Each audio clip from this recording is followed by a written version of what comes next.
homestand. We take a look at Trey Hillman's lineup against Charlie Morton and the Pirates, brought to you by Southwest Airlines. David DeJesus. Willie Bloomquist moves in from the outfield to play shortstop. Guillen, career against his old team, 324, 8 home runs, 33 runs batted in. Jacobs, Pena, Callaspo, Martin at third base, Mitch Meyer back in the outfield, and Zach Greinke batting ninth and doing the pitching. Defensively for the Pirates in the outfield, Niger Morgan, Andrew McCutchen, Eric Hinsky gets the start in right field. LaRoche, Wilson, Sanchez, and LaRoche. And Jaramillo back behind the plate. Charlie Morton doing the pitching. David DeJesus in there as the Royals look more like the Royals and less like the Monarchs after the last couple of nights. And the pitch is low, ball one. And the Pirates wearing their Sunday unis. There you see Charlie's limited stats on the season. Haven't seen a whole lot of him, just 6 innings in his 2 starts. 2 balls and no strikes. His last time out against Colorado looked pretty good, although he still was not 100% with the hamstring problem on his left leg.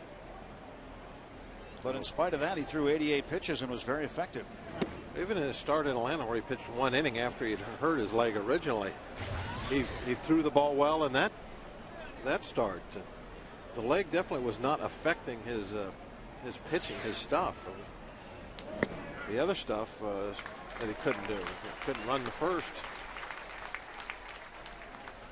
And they were concerned about him fielding if he had to cover first base, and there was a play that it did matter where the hitter beat him to the bag. And he's come all the way back on DeJesus, 3 balls and 2 strikes. There was also a play which he hit a ground ball to the shortstop and barely jogged down to first base just to protect himself. 3-2 pitch fouled away. Count will remain full. Willie Bloomquist out on deck. Very speedy player for the Royals. They got him in the lineup in center field last night and will be at shortstop today. They've had a different shortstop in each of the 3 games. 3-2. Morton facing DeJesus. And a foul tip right into the glove of Jason Jaramillo. Strikeout number 1 for Charlie Morton.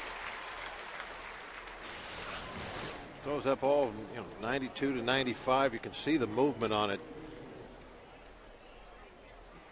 As it releases the ball, it's about belt high, and then it starts going down and away, ends up right on the corner, and probably about 6 or 7 inches below the belt.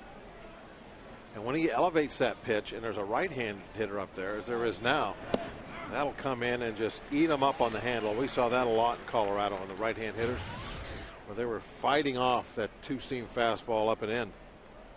It becomes more of a tailing fastball than a sinker. Line drive to left field, and Bloomquist has another hit. And there's the bad part of that tailing fastball. When you try to put it on the outside corner, you have to start it off the plate away and bring it back to the corner. This is on the corner, and it tails right down the middle. The ball comes right back to the head of the bat. Bloomquist had a triple and a single, scored 2 runs, stole a base last night, and he's not afraid to run. Bloomquist with 13 stolen bases. So he is aboard with 1 out. And now Jose Guillen chops this one foul. Pirates have turned 85 double plays, had 3 last night.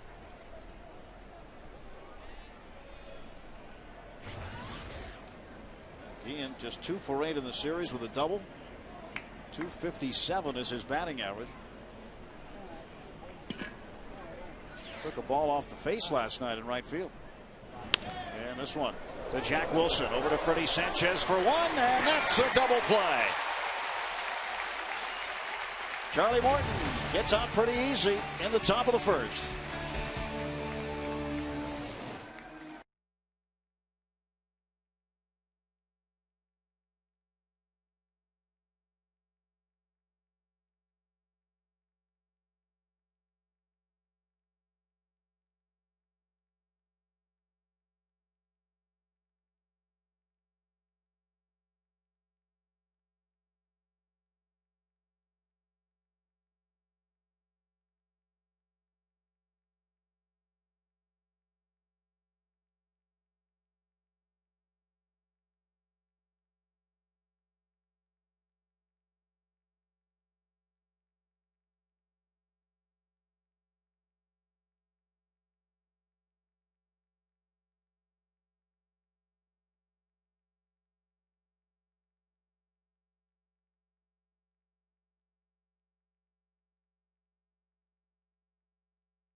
PNC. PNC, leading the way. By Southwest Airlines. Southwest Airlines is ready when you are. Go to southwest.com. Grab your bag. It's on. By your Western PA Toyota dealer, where quality, dependability, and good MPG all come standard. Toyota, moving forward. And by Geico. 15 minutes could save you 15% or more on car insurance. Visit us at geico.com or call 1-800-947-AUTO. Let's take a look at manager John Russell's Buccos starting lineup against Zach Greinke and the Royals. Brought to you by PNC. McCutcheon, Morgan, Sanchez, 1, 2, 3. LaRoche, Hinsky in the lineup today. Andy LaRoche and Jason Jaramillo. 12 runs batted in 16 games in June. He's not the only player heating up. Jack Wilson and Charlie Morton batting ninth and doing the pitching. And Andrew McCutcheon to face Zach Greinke for the first time, and he delivers one up and in, ball one. A greeting pitch. Hi, how are you? Hello. Just passing by. And that one is in there for a strike to the knees. 1 ball and 1 strike. Zach Greinke, 25 years of age. He's out of Orlando, Florida, Apopka High School. Was the Royals' #1 draft choice in 2002, the 6th overall. Foul ball back upstairs. And in 2002, as a senior at Apopka High School, was the Gatorade National High School Player of the Year. Look at the innings, walks, and strikeouts. 109, 18, and 111.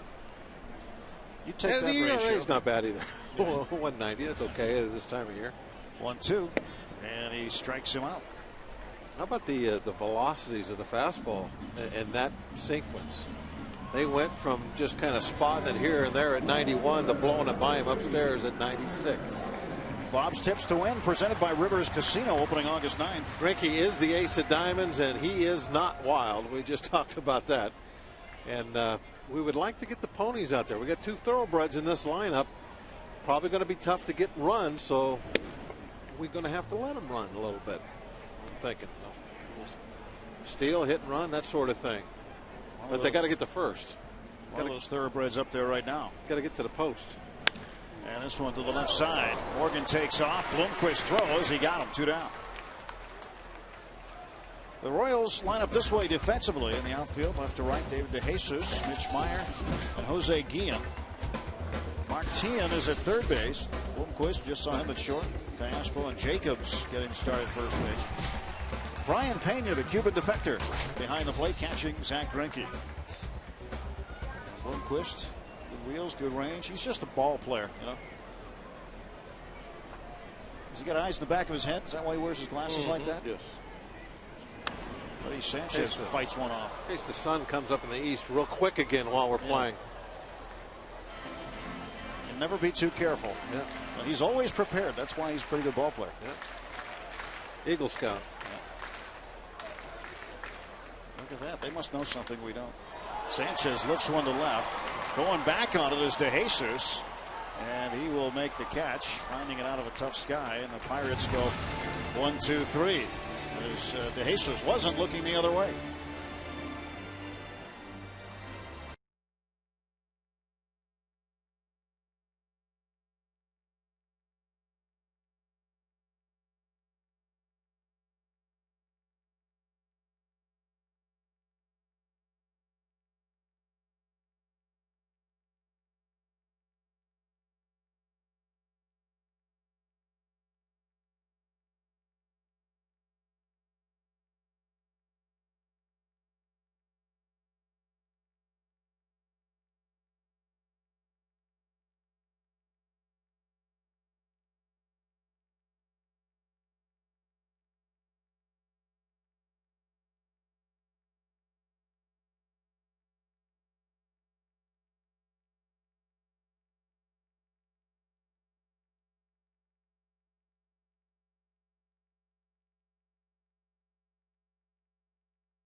Greinke quote book, John Russell on facing big name pitchers. Quote, I think we have a good approach overall. You don't know what inning you might be able to get to that guy. So each at bat is very important. Chances are if he's on his game, you're not going to score much. You're going to have to wait for those limited opportunities. You have that focus, that intensity. John Russell. Top of the second inning, no score. Royals have Mike Jacobs at the plate, former Met, former Marlin. Brian Pena and Alberto Callaspo. And the first pitch on the outside corner for a strike to Jacobs. 266 is average. He's had one plate appearance as a pinch hitter and is 0 for 1 this series.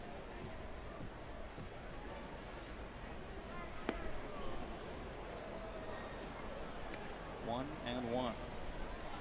Pirates record this year against pitchers who have an above 500 record, 14 and 14.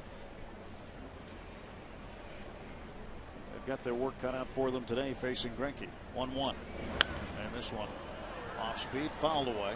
Well, one thing that I think gets overlooked in those situations, because you talk about how we're going to score runs, this and that. You're going against a pitcher, and we have a 500 record against those guys, the good pitchers. It's you have to get good pitching yourself. You have to win that ball game 4-2, 3-1. 1-2 to shallow left. Niger Morgan.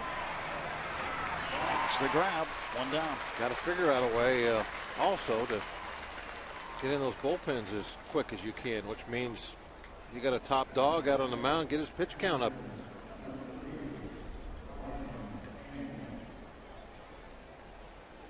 Here is Brian Pena. As a young man, defected to Venezuela and then was in the Atlanta Braves organization to start his career. Member of the under-18 Cuban national team. A couple of pinch hits in this series. 2 for 2 there. Pena doing the catching today. And he will take one just outside off the plate. 2 balls, no strikes. The other Pena, Tony Pena, in the dugout today. He started at shortstop in game 1 on Friday night. The son of former Buccos catcher of the same name. This one down to first. Adam LaRoche will make it 2 outs. Well, Charlie Morton, the big story about him is the hamstring. And can he get to first base? Puts his head down and didn't need to get there, but he at least went in that direction. I think the main thing there was those first couple of steps we saw where he put a little effort into it to get over there. We didn't see that in Colorado. But he was very tentative running to first base both after he hit the ball and when there was a ground ball to that side. Callaspo, a switch hitter batting left against Morton, takes a strike. Charlie made his debut with the Pirates on the 10th of June with 1 inning in Atlanta. And left the ball game due to concerns over the hamstring. It took him 10 days to get back on the hill. 20th of June against Colorado in 5 innings. And there was some speculation whether or not he'd pitch this week. A real good movement on his changeup, almost the same as his fastball. You watch that from the center field camera. You can see that pitch going down and away, going in that direction, just like the fastball does. The only difference is about 10 miles an hour. Big cut and a miss. 93 miles an hour. Heavy fastball. Yeah, we've seen him throw up about 95. That didn't have much movement on. I think that could have been a 4-seam pitch. Now, that did not have that tail.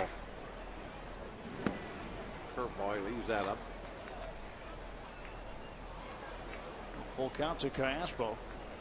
Morton was originally supposed to pitch on Friday night. And they moved him back just 2 more days. Make sure he was healthy.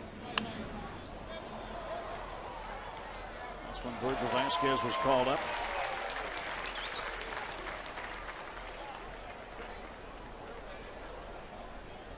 Mahalam with a very good performance last night. Vasquez a good performance on Friday night with 7 strikeouts. Mahalam had 2 strikeouts but went 7 innings and induced a ton of ground ball and fly ball outs.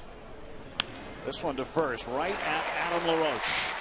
1, 2, 3 go the Royals in the top of the second inning. We're scoreless at PNC Park.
Visiting with pitching coach Joe Kerrigan in the dugout between innings. One seems to be cruising along so far. He's given up a hit. Double play helped him out in the first inning and got the Royals in order in the second. Now Adam LaRoche to face Zach Greinke.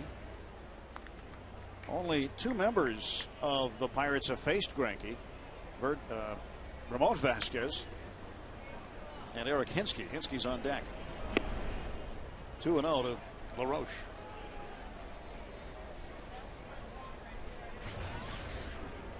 Last start for Greinke was a very good one against Houston. They beat the Astros 2-1. He went 8 innings. And this one, a rub to right field. And LaRoche is aboard. Turn that heater around, didn't he? Pulled it sharply in the right field. Pretty good fastball right at the knees. LaRoche is ripping it. If he elevates that, that's ball might be wet. Hit it that hard. It's a shot from our Southwest field cam as it leaves the infield. A bullet. Adams got to like that. Leadoff single. Eric Hinsky, career against Greinke. 3 out of 9 with a run batted in. And he lifts this one to left field. Going to hang up in the air for DeJesus. Back to first. LaRoche. 1 away. Pretty sharply hit. Stayed up in the air for the left fielder. And here is Andy LaRoche.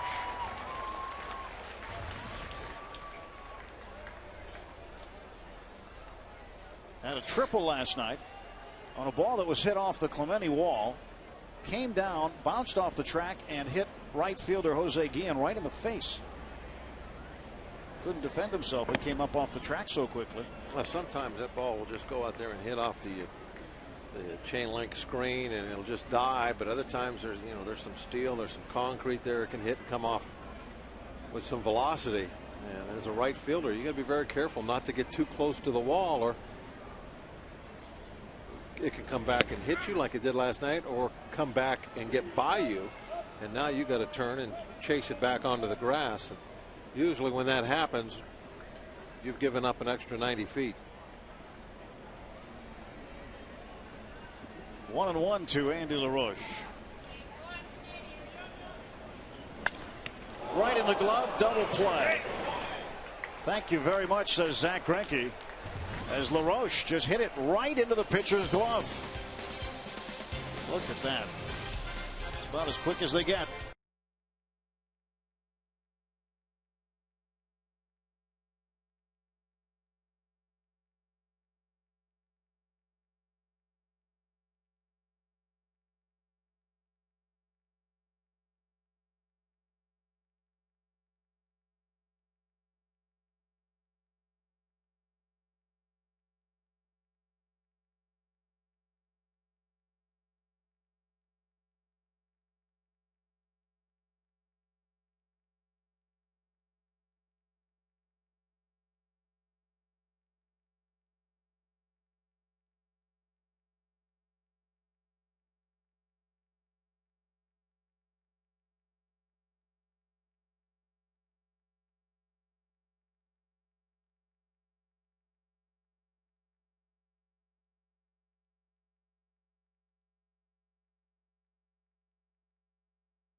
Pirates baseball on FSN Pittsburgh is brought to you by Levin Furniture, home of the luxury Stearns and Foster mattress.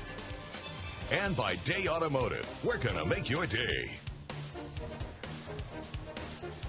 Back here on the North Shore of the Allegheny, PNC Park with Bob Walk, Tim Neverett. Sunday afternoon, Kids Day game. Zach Greinke, he can field too. Or really, he can defend himself, is exactly what he did against Andy LaRoche. Andy hammered that one up the middle, and in the blink of an eye was in Greinke's glove. And Adam LaRoche, helpless at first base, doubled off. Fool any of the Pirates that inning. 3 very well hit balls. Hensky kind of flicked his out there, but he still got the head of the bat to it. But both LaRoche has centered it up nice for line drives, but too bad Andy's was right at Greinke himself for the double play. Mark Teahen, third baseman. Bottom third of the order due up against Charlie Morton. Teahen, Meyer, and Greinke. Teahen takes a strike.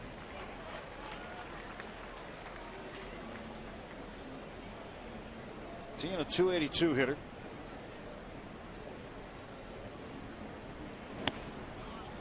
Just outside. The Pirates 8-6 in interleague play. Guaranteed themselves a winning record in interleague play, regardless of what happens today. And that's something that hadn't happened very often. That's a step forward. That's right. It doesn't really mean anything in the grand scheme of things. It's all there, all games. The only games that I guess you could say mean something more important as this ball is lifted easily out to McCutchen for the first out is the games you play in your own division.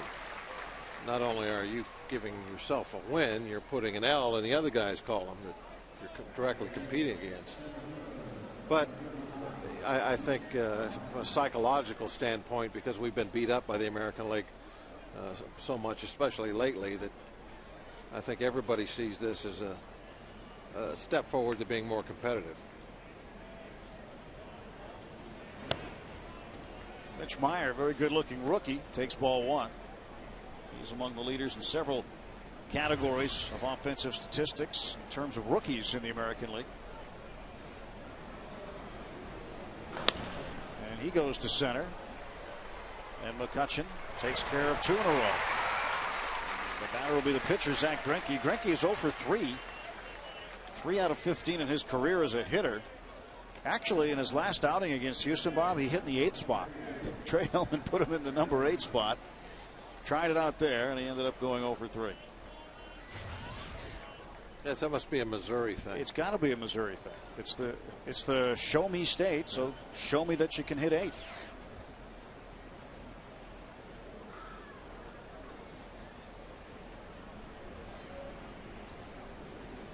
Greinke with 2 outs. Takes a fastball. 93 miles an hour from Charlie Morton. The only time a pitcher should hit 8 is if he's a better hitter than the guy that's hitting 9. There aren't too many of those. 1-0 pitch. Fouled back. Pirates experimented with it a little bit last year and apparently found it lacking and have gone back to the more traditional worst hitter in the lineup. Hits 9th. Well, we go back to the last St. Louis series where Tony La Russa had his pitchers hitting 8th, and his reasoning was he wanted Albert Pujols to come up with men on base. And there were 9 straight at bats. But he doesn't want that to happen in the first inning, apparently. Apparently not. But there were 9 straight at bats where he came up with nobody on base. The first inning is the only inning that you can ensure that they come up in the order you want. The rest of the time, it's a crapshoot. You don't know. So I don't understand it, and you see somebody doing it every now and then after a while it gets forgotten about, goes away. A little bit late on the fastball is Greinke. Count will hold 2 balls and 2 strikes. I think in every sport there's a desire to sometimes try and reinvent the wheel a little bit and come up with something new. And with a sport that's been around for 120 years or so, it's tough to do that. Come up with something new, unless there's a rule change or something. So Greinke down on strikes, and Charlie Morton has faced the minimum through the first 3 innings.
Check out today's Day Automotive, this day in Pirates baseball history. June 28, 1979. The Pirates obtained the Mad Dog, Bill Madlock, Lenny Randle, and Dave Roberts from the Giants, Fred Whitson, Al Holland, and Fred Brining. And that worked out all right for them. Yeah, a lot of people credit that trade in the midseason to pushing them over the top and onto a World Series championship. 30th anniversary of that We Are Family team this year. Kansas City would go on the next year, win the American League, and win their first World Championship 5 years later, 1985. Jason Jaramillo, 277. He's homered a couple of times on the homestand. 3 on the year. Pitch from Greinke, just outside. The home runs have been coming,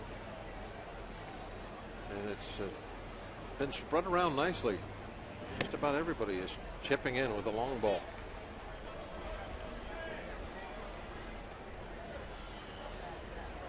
On deep twice in the last 3 games. And he rips this one down to first. That backs up the first baseman. Jacobs tosses onto Greinke covering for the out. 3-1 goes the put up. Ball was hit pretty sharply, so Greinke had lots of time to get over there. Was smoked, and Jaramillo kind of falling backward a little bit as he hit that ball, so he got a bad jump compared with Greinke's good jump off the mound, and so it was no contest. He's not even in the picture yet. See, as he's swinging, he was going back on his heels. Jack Wilson will take a strike. Wilson's been doing fairly well lately. 2 out of 3 last night. A run batted in. 2 nights ago, 1 for 3 with a home run. They'll appeal down to first, and Mike Estabrook said that Wilson went around, so he is in the hole 0-2.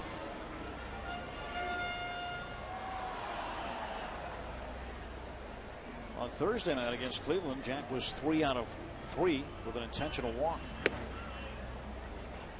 Getting the wood to the baseball lately. Jack has the most base hits, 607. PNC Park history. 30 of those coming this year. 30 for 91.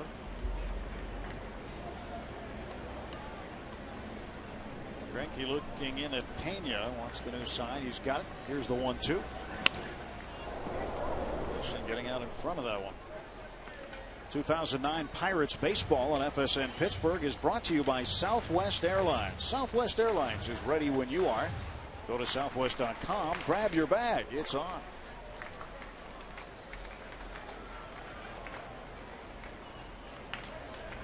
Here's the 1-2. Base hit to right. 31, 608. Even though he went the other way, Bob, ball was struck solidly. So again, there's been no softies. Yeah, this is the head of the bat right to the baseball. It's not a real aggressive swing. It's a defensive type swing because, you know, you have to kind of be like that with Greinke a little bit. He left the ball up, so the head of the bat got to it, and he got the base hit. See if Morton can move him along. Beautifully done. Excellent bunt. Nice bunt. He didn't really have to run either. He gets Wilson over to second base. Punting is all about direction, and he put it down right at the first baseman. Good job. So he did it on the first pitch too, so we'll go back to the dugout. Got a fastball just right there, center of the plate. First baseman can't charge.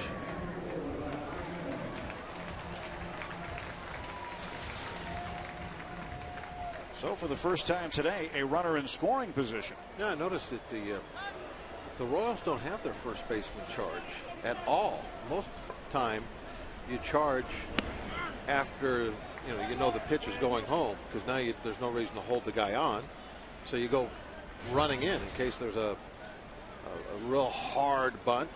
And some first basemen, they'll leave early if they got a little sign with the pitcher not to throw over. They'll cheat. They'll leave early and see if they can get somebody to bunt the ball hard at them and get that out. But last night Butler did not charge, and Jacobs, he held his ground at first base. He did not take a step forward until that ball was on the ground. And the right-handed pitcher Greinke falling off to the first base side was the guy to field it. McCutcheon pops it up, and Guillen will make the catch for the third out. We're through 3 at PNC Park.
Trivia question today at the top of the 4th inning. Who recorded the final putout at Forbes Field? The final putout at Forbes Field. We'll give you the answer in the bottom of the 4th inning. Do you have a guess on that one, though, Bob? Could have been one of 9 guys. Yeah. I'm not even sure I know. Was it against the Cubs? There was okay. I just got the good chance. Yeah. It was against the Cubs. So you got part of the answer right. Not the part we were looking for, but yeah. So then it must be a Cub. Oh, because I'm not sure who won the game. So now you've just given me another clue. Cubs put out. See, if you're not sure who won the game, are you gonna? Let's see. Who is the first baseman of the Cubs back then? Yeah, I can just smell the smoke from the wheels that are turning in his brain. So skies have opened up a little bit here at PNC Park. Some rain is falling. David DeJesus, the leadoff man, struck out last time up, 0 for 1. It's not a heavy rain by any means, but still some moisture coming out of the sky now. 1-1 to DeJesus. I'm going to go with Willie Stargell. I'm going to say we won. Well, we will see in the bottom of the inning. You know what, though? Well, let me rethink this for a second. Stargell might have been still playing some outfield at that point. Yeah, you are right on that. It's Bob Robertson then. No. This one to left field and foul and out of play. Maybe it was a fly ball to left and Willie caught it. Wishful thinking, but we'll see. I mean, the deductive reasoning that you're using, I can tell by the process of elimination that you're getting closer. 2-2 the count to David DeJesus. Top of the 4th inning, still scoreless. Only 3 hits in the ball game. 2 belong to the Pirates. And this one pretty well hit to right. Hinske going back, and he's going to watch it leave the ballpark. Home run. DeJesus is 6th of the year, and it's 1-0 Kansas City. Man, that's pretty much a line drive. Not a horrible pitch. It was in the middle of the plate, but you know, it is a 2-2 count. You try and stay away early in a ball game from going to 3 balls. Looked like he was trying to maybe kind of get it down and in, and ran back across the plate with knee high fastball with movement on it. You got to trust that. He did, and it didn't work out for him. Can't fault the pitch, I don't believe. Willie Bloomquist had a base hit, but was erased on a double play hit into by Jose Guillen in the first. Bloomquist has 3 hits in this series. And a strike by Morton. Well, runs are hard to come by whenever Greinke's pitching. Just ask Greinke himself. In his last 5 starts, the Royals have scored only 17 runs for him. Ground ball to Wilson. And there's the first out. Well, the Bucs will battle the Chicago Cubs this Tuesday. Exactly 100 years to the day the Pirates played the Cubs in the first game ever at Forbes Field. And in honor of the anniversary, we're rolling back ticket prices for bleacher seats. Seats in the bleachers will be only $4. To take advantage of this offer, visit pirates.com/ForbesField to get your tickets. Oh, you know what? That wall just gave me an idea. Jose Guillen's at the plate. I'm going to go with Mazeroski. That wall, just like a little light bulb went off. Unbelievable how you think. 1-0 pitch. Don't you think that was just too obvious and we might be trying to throw you off? No, the gypsies down in the trailer are like that. They'll throw a clue up every now and then. They put the wall in there for a reason. 1-1 to Guillen. And there's a strike. 1-2. There it is.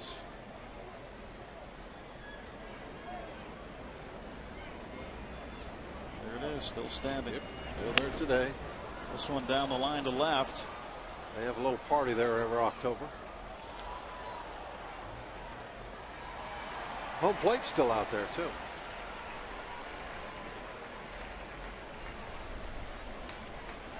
One out, 1 ball, 2 strikes. Guillen at the plate. Base is empty. Home run by David DeJesus this inning has made it a 1-0 Kansas City lead. And Morton's 1-2. Base hit to left. And Guillen is aboard. And now the Royals starting to hit some balls sharply.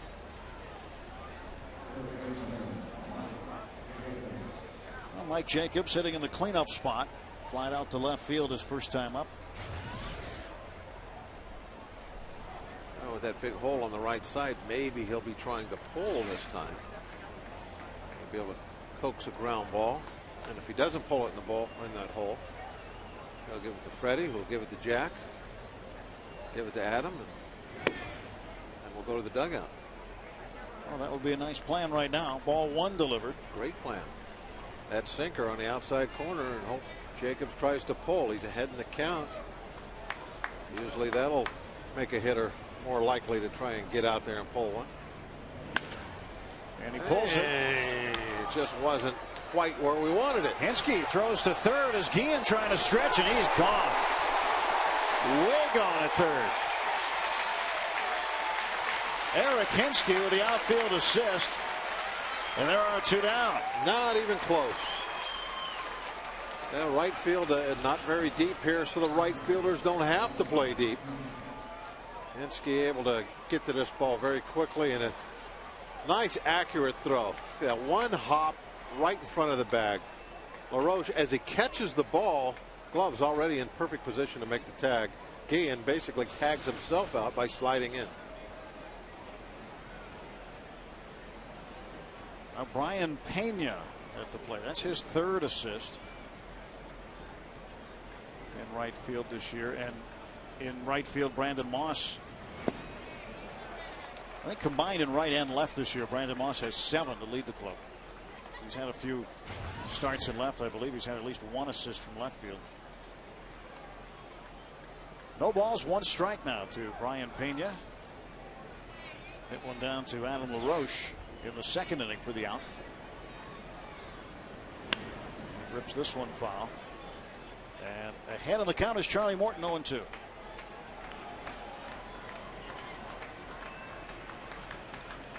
Pena, switch hitter, so he doesn't have to have 2 helmets. He uses 1 with the double flap. Sometimes a switch hitter likes only 1 helmet. Other times they'll get one with the ear cut off on either side. Count will stay 0-2. You don't see the double flaps a ton at the big league level. Most of the time it's cut off on one side or the other.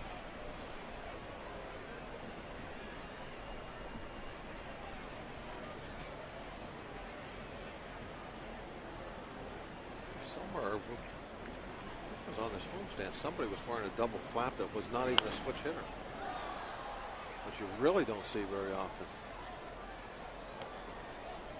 From the Indians? Was it their left fielder? I think it was Shin-Soo Choo. Yeah. Yeah. He was a left-handed hitter. And he had the double flap. Yeah, I mean, that's something you rarely see. I know who it was, but I was going to wait for you to pronounce the name. The 0-2, trying to get him to chase. 1 ball and 2 strikes. It definitely looks like he likes to get out front and pull, and normally this is a great pitch on a guy like that. That change up that's going down, and well, try to pull that, you run out of bat. Evens up the count at 2-2.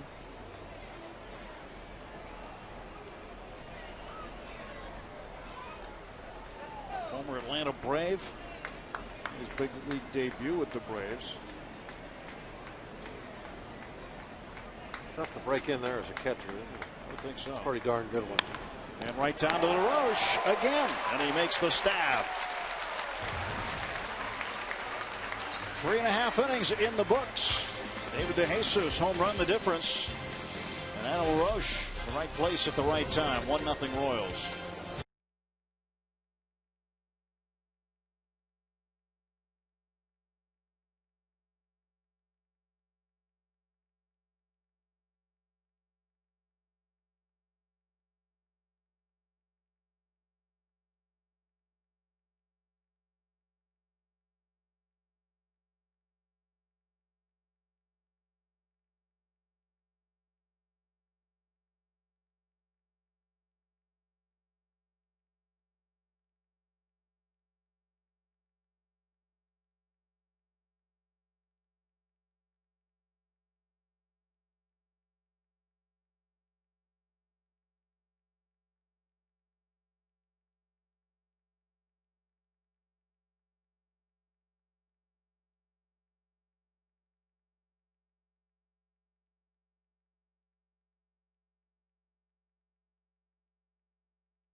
bit.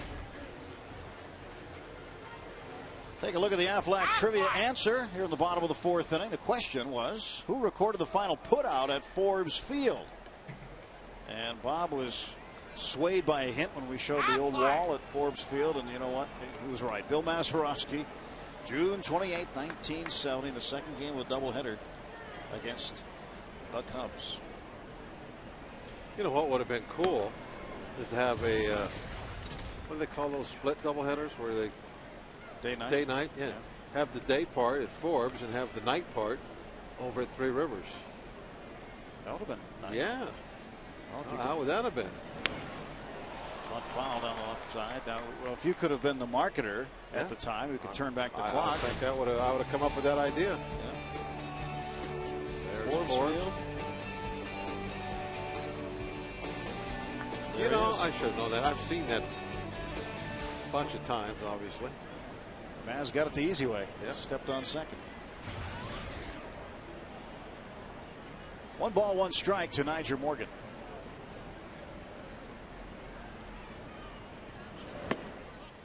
Two and 1. Morgan against right-handed pitchers hitting .312.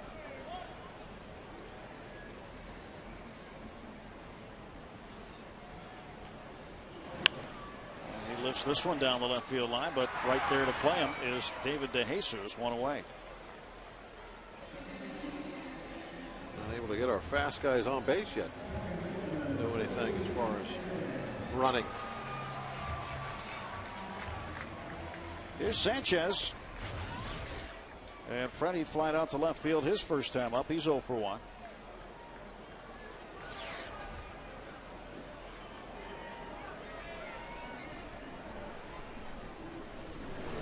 Takes the breaking ball on the corner. Just barely caught that outside corner. Zach Greinke, right-hander, 6'2", 192. And Freddie lifts this one foul down the right side. That'll make the seats.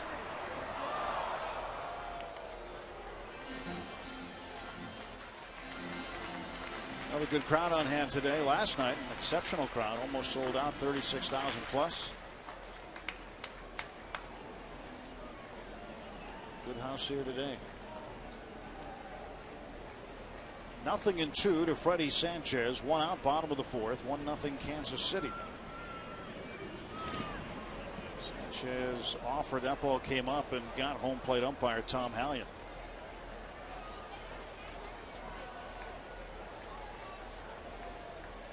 So Hallion, the crew chief, calling the balls and strikes. Mike Estabrook at first. Scott Berry at second, and Phil Cuzzy, who was behind the plate last night, is over there at third. Umpires did a nice job last night getting together, having that meeting, and getting that fan interference call, I think, called correctly. Originally, they'd given wait, that ball. Doesn't matter, but whatever it was, the double. Bruce Chen, the pitcher. Oh, that's right. Yeah, it was Chen. Gave him the double, and clearly he was going to stop at first base. On the replay, you could see that they got together, they talked about it, decided to just give him a single. John Russell went out and made that argument. Obviously made it well. Sanchez swings and strikes out, 2 away.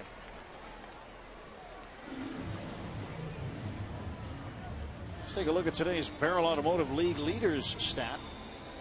Major League earned run average leaders. Zach Greinke, number 1, 1.9 coming into the game today. Dan Herron, Edwin Jackson, Roy Halladay, and Felix Hernandez of the Mariners. Barrel.com. Definitely worth a click.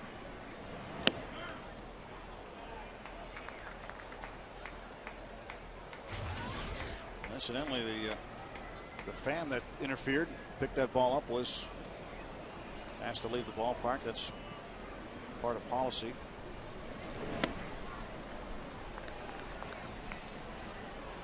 the ball's fair down the line, you've got to back off. Fortunately, it didn't cost the Pirates a run in what at that time was a pretty close game. Adam LaRoche swings and drives it to right field. That's off the Clemente wall. And it'll be a long single for Adam.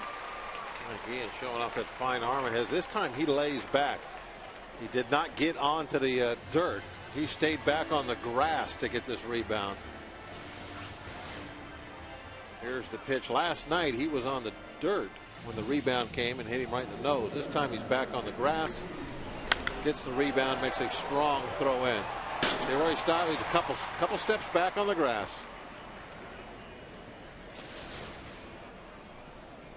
Learned his lesson with the wrap on the nose. 2 outs, runner at first, Eric Hinske. He will take a strike. Hinske hit it hard last time up, but David DeJesus played him right, shallow and left, and Hinske would line out there. Well, Adam Roach definitely has him figured out. 2 bullets. And there goes Adam. He takes off. The throw down is in time to get him. LaRoche trying to surprise Zach Greinke, and the Pirates are done in the 4th. 1-0 Kansas City.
Fifth inning, David DeJesus solo shot, the difference in the game so far. Let's check out today's Deal Automotive Farm Report.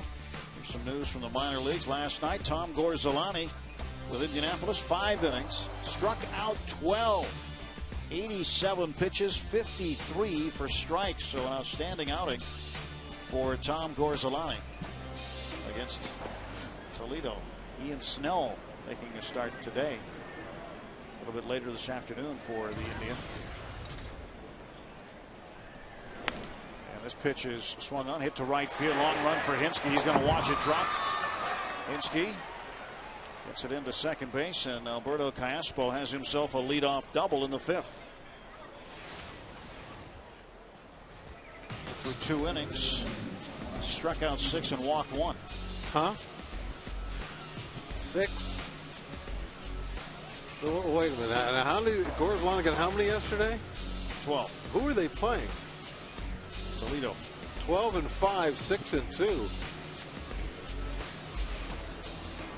Yep. The mud hit. Are they actually birds that go up there, or are they? No, actual people go up there. 37 pitches through 2 innings for Ian Snell. With 6 strikeouts, 12 through 5 for Gorzolani. Wow. 2 of them. It was 18 strikeouts, 7 innings of work. Man. Virgil Vasquez in the dugout. He had a great debut with the Bucks. 1-1 to Martin. Flied out to McCutcheon in center field in the 3rd inning. 1-4-7 this series. Tian looks out at Charlie Morton. Morton, so far the only blemish, the home run, but the leadoff double still sitting out there at second base. Make it a little more difficult on him. But he is ahead in the count of Martin. 1 ball, 2 strikes.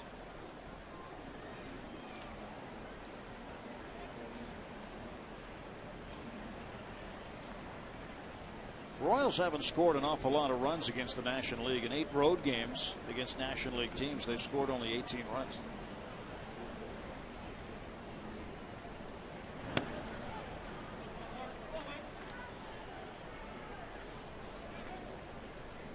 A little frustrating for Trey Hillman's team.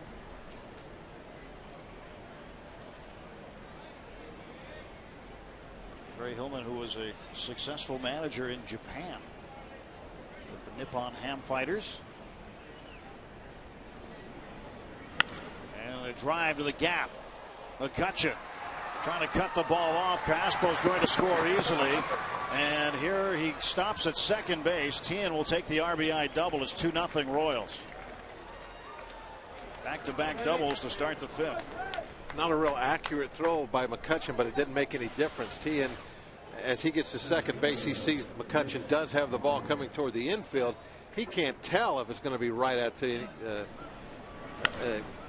cutoff man or not, so he has to put on the brakes. Watch this throw. He gets to it quickly, just turns and fires. That stops the runner in his tracks. And obviously you want to keep that guy off third base with no outs. Mitch Meyer tries to bunt. Up in that north side notch though, Bob. I mean, if it rolls in that corner, you're not going to stop anybody. No. You gotta get to the ball and get it going back to the. It doesn't matter about the accuracy. Just turn and throw it toward the, first guy you see. And Jack and Freddie are going to be in a double relay, so they're going to be back to back. So if you do overthrow Jack, the whole purpose of the double relay is Freddie is there to make the play. That's why you have the double replay set up. Did I say double replay? Well, we just had a double replay. That's why I don't say it. Because someone said replay in your ear. And just kind of stuck. Relay. TV magic. 1 ball and 1 strike to Mitch Meyer.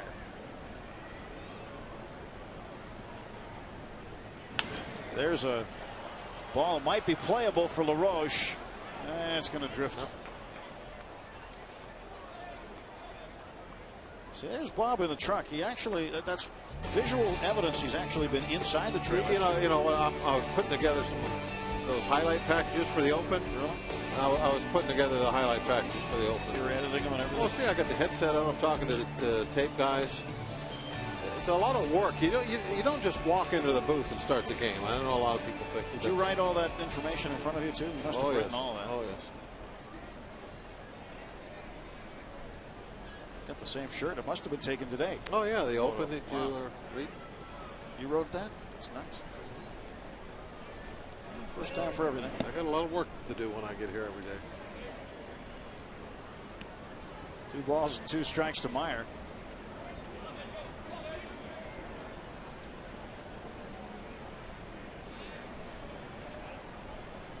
So the radio guys, they just kind of show up. Yeah, They get each have their own TV. They watch TV. Well, I will say this: you guys work hard on the radio. Play-by-play guys.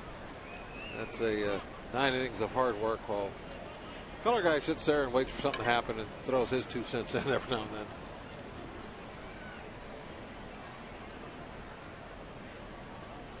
Two and 2 to Meyer. Sanchez isn't going to get it. Hinske comes up with it. Runners at the corners now. And still nobody out as the Royals are getting to Charlie Morton. Yeah, 7 hits now.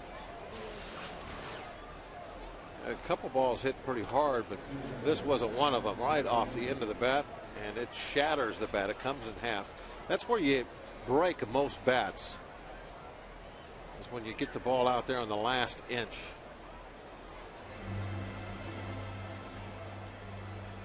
Some will break also on the handle, but most of them that you see, that's because they've hit the ball off the very end of the bat. FSN is teaming up with Pirates Charities to host a live auction on Tuesday night. Make sure you're on. Bid on great items like a Chicago road trip to see the Bucks, an opportunity to run in the Great Pierogi Race, and more. Remember, it's all about the kids when you place your generous bid this Tuesday, June 30th. Pirates Charities auction. Saw some of the items there, some great items too. So Zach Greinke will hit now. There's a double play in order. Well, he should be bunting. First Royals pitcher and the 5th American League pitcher in the last half century to bat in the 8th spot. Did that in his last outing against Houston. He just wants to move the runner ahead 90 feet. I mean, that's your basic strategy here, unless they're going to try and get tricky. 99% of the time, the pitcher just bunts that runner from first over to second, so they have 2 men in scoring position for the top of the lineup. And while a star high school player in Florida, Greinke was a hitter at that time in his career. 31 home runs and 144 runs batted in. If he bunts this down to third, it makes Andy come in and get it. It's kind of tricky sometimes because that runner can follow him in. Swinging away. So the Royals with a 2-run lead have some options here. See, I don't believe that. I think it's fantastic they're swinging away because you want him to swing and hit a ground ball and get 2 outs. Dave Owen down at third. Absolutely. I say 99% of the time. I personally think 100% of the time your pitcher needs to bunt the guy over. You get a positive event out of an out, and you don't have to worry about him hitting into a double play. And right now he's behind 0-2. There's no reason to ever let a pitcher, especially an American League pitcher, swing the bat. Make him bunt. Greinke struck out in the 3rd inning. 0 for 4 this season. A good play by Jaramillo after the miss. What was that? Keep pitch? the runners intact. I was looking straight down. I didn't see the monitor. Well, I'm going to get a replay of it. Take a look. Wow. Jaramillo almost flat missed it. Not sure what it was.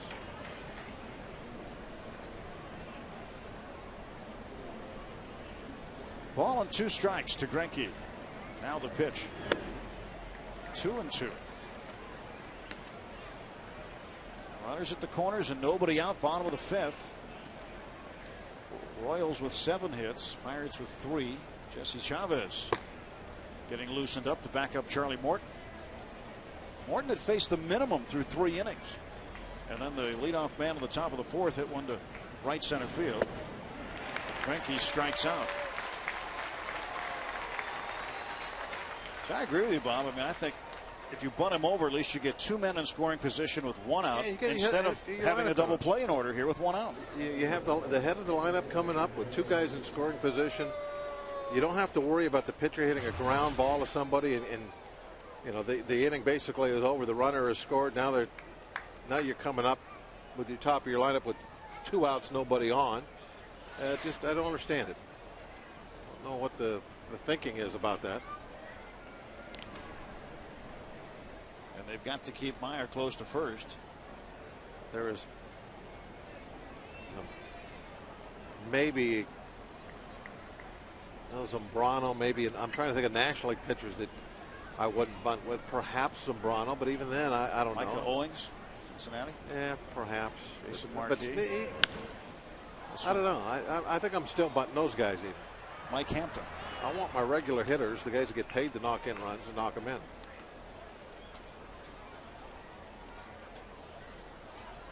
Charlie Morton looking out in center field. He can see there's action in the bullpen. For any starting pitcher, as you know, Bob, when you see that, does that motivate you to rely on your good stuff? At Three River Stadium, the bullpens weren't sunk into the ground. They were right there, and they were very close to the field, not very foul territory. And phones were real loud. You could hear the phone ringing. And when you heard the phone ring, you knew it was the bullpen calling to say he's ready. So it's like in your mind, you're going, uh-oh, I got to get this guy because they're ready to get in here. Right? That phone ringing, you wouldn't even have to look down to the bullpen. Well, they probably turned the volume up on the ringer when you were starting. I'm sure they were. 0-1 pitch. Knowing that they were going to have to use it a lot. 0-2. David DeJesus struck out swinging his first time up and then hit the home run to right center field. for the first run of the ball game. Getting 241 for Kansas City.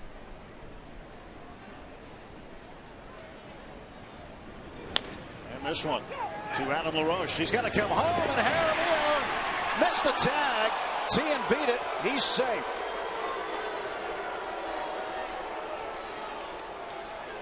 I think Jaramillo thought he had the plate blocked, but he left the back half uncovered. And slide right across. You can see from the field cam that the pointy part of the plate was left uncovered. And I'm sure Jaramillo thinks he's got that left foot planted a little bit further over. Thought he had him blocked off. I was watching his foot, Jaramillo's foot. I didn't see where the glove was. Did he tag him late? Looked like he missed him. Okay, we didn't tag him at all. Huh? If he got him, it was late. First and second, one out. 3-0 Kansas City. And Morton's pitch is high and away to Willie Bloomquist. Another look here. See where the ball and the glove meet. Oh, missed him. Never touched the fan on him.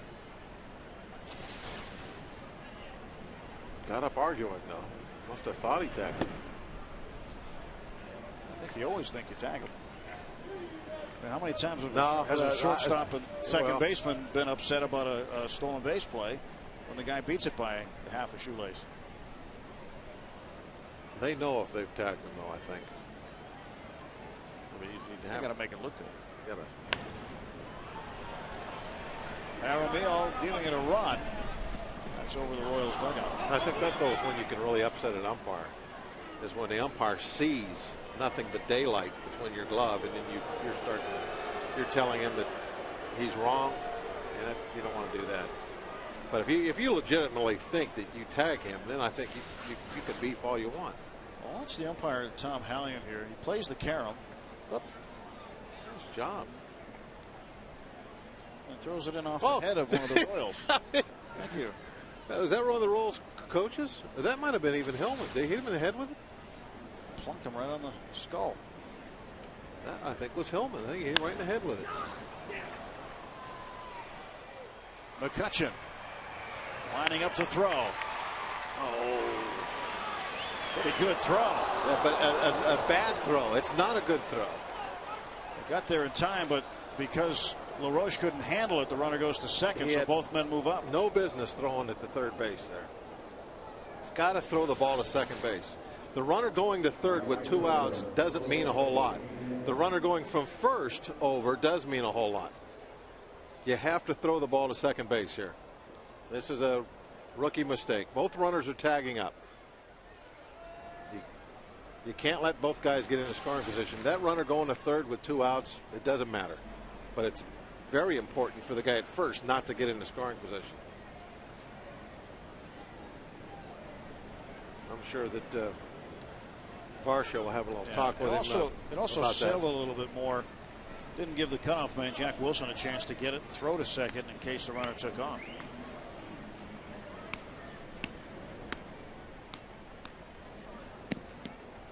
Came out of his hand pretty good, though. It's a pretty throw, but it's not what he should have done. He's got to throw that ball to second base. 2 on and 2 out for Jose Guillen. A single scores 2 now instead of just 1. Guillen 1 out of 2. Yeah, you lose the force out at second base on the, let's say Jack makes a diving play on a ball up the middle. He can now, he could backhand the ball to second. There's little things that come into play, and why you should always think about, keeping that runner over at first base. You got to know how many outs there are. Really, what you got to know is you got to know what you're going to do with the ball before the play happens. You can't be thinking about it as the play is happening. You got to be running right now. Every player on that field, the infielders, the outfielders, you're running scenarios through your head. What you're going to do with the ball as an infielder. Hit to my left, hit to my right. different scenarios, and knowing the score, what inning it is, who the base runners are, what their speed is, it all comes into play. It's just like, me getting here early and putting together that highlight film. It's more to it than just meets the eye. You know what I mean? Know what you mean? Seriously though, they right now they're all out there thinking about what they're going to do with that baseball. They should be anyway. Whether it's a fly ball, hit hard, hit easy, hit to my left, hit to my right.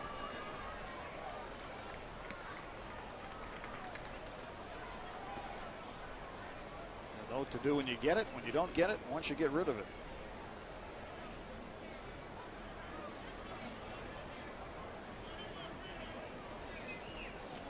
I think that's when you hear people talk about a player has good instincts. Andrew Morgan finds that baseball and ends the inning. 2 runs come across on 3 hits. There was an error. 3-0 Royals.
AT&T, the nation's fastest 3G network. AT&T, your world delivered.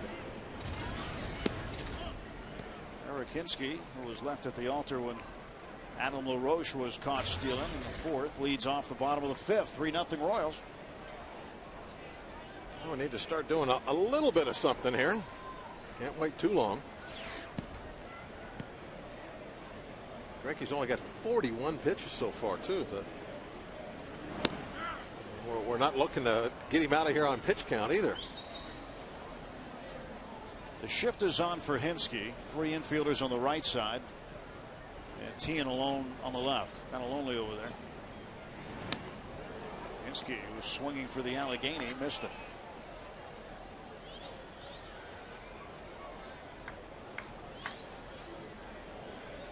First time up, he went the other way. Went to left field. I mean, he could put one down right now, lay one down third, and walk into first. And he strikes out. Hey, you wonder leading off an inning why that wouldn't be an option for you. And down by 3. There's an update on Ian Snell. 9 strikeouts through 3 innings. No hits going. Yeah, but look, he's walked a guy. 48 pitches, 30 strikes for Snell in his first appearance with the Indians.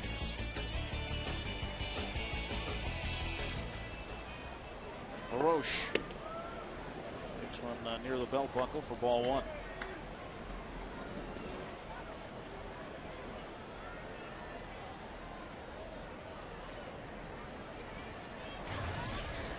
Delivery.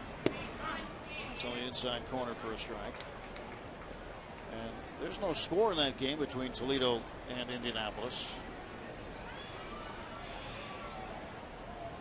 Neither side's hitting very well today. That's one into center field and a base hit for Andy LaRoche. He's 1 for 2. Yeah, well, the first time Avi smoked the ball through the middle, but Greinke was able to catch it. This one a little bit more of a off the end of the bat type deal, but he finds a hole with it. Willie Bloomquist was playing him a little bit more toward the hole, being a right-handed hitter. Just couldn't get to it. Jason Jaramillo at the plate.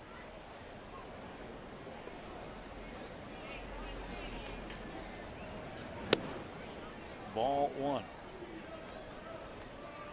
Well, Jaramillo, 3 home runs, 32 runs batted in. His 1 in the 1 for 4 was a home run. And he swings and pops it up. Bloomquist calling for it. 2 outs. Can't seem to get any momentum going here with anything. It seems like the kind of game where just one swing is going to make a difference. And the first swing was off the bat of David DeJesus when he hit his home run in the 4th inning. Royals bunched some hits together, back-to-back doubles followed by a single in the 5th. Have provided their runs. And LaRoche nearly caught, trying to leave early.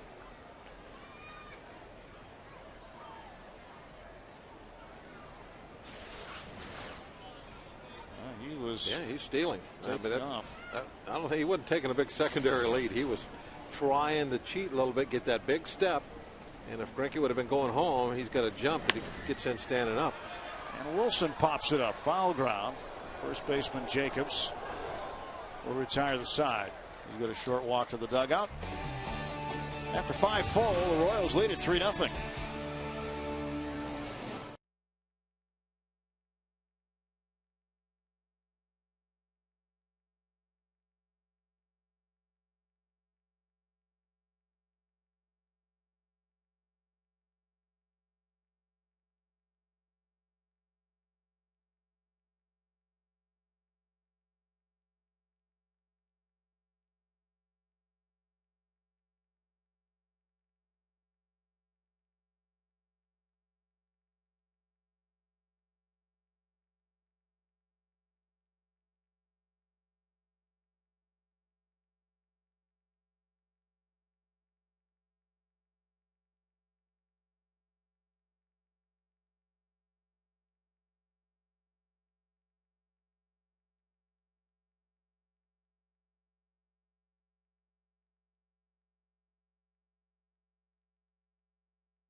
Today's game summary brought to you by A&L Motors. David DeJesus in the 4th inning.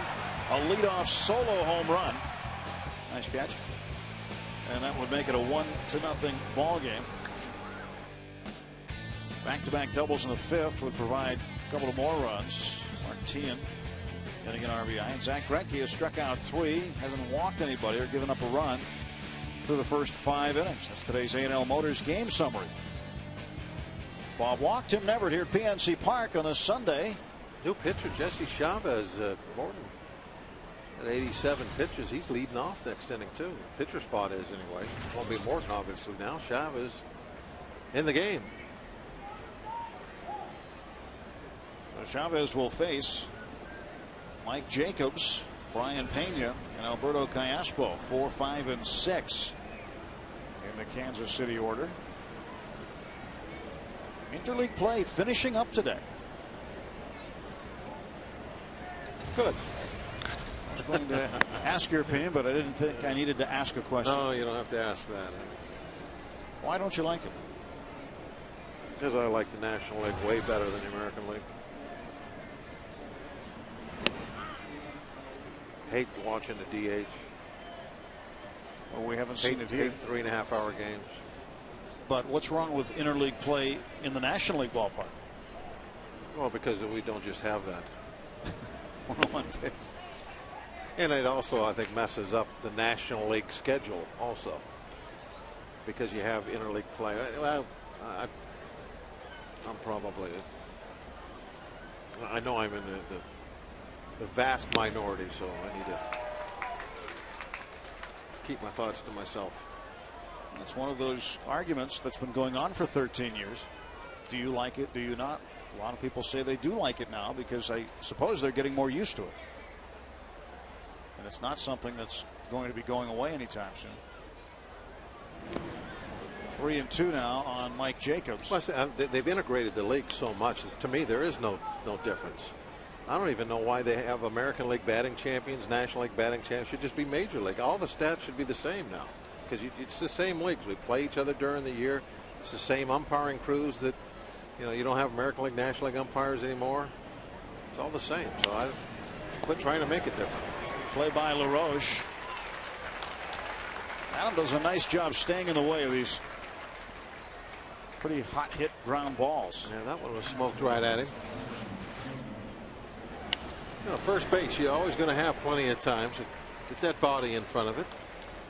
Just stop the ball. Keep it from the outfield. That one came right up and pinned it against his stomach. One down. Brian Pena, the hitter. So let's continue this argument, Bob. What? No, you're not arguing. No, I'm just saying. It's not an argument. If all the stats should be the same and there should be only one batting champion, why wouldn't the entire schedule be integrated then, in your opinion? They might as well, in my opinion. That's the road they've gone down. Let's go ahead and go to the end of it. Andrew Morgan makes the grab in fair territory. 2 down.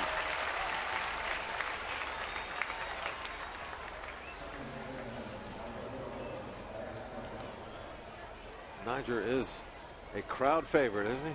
He is. They love him in those bleachers. He's the mayor of Morgantown. The left field loonies are all over him. Those are the citizens of Morgantown out there.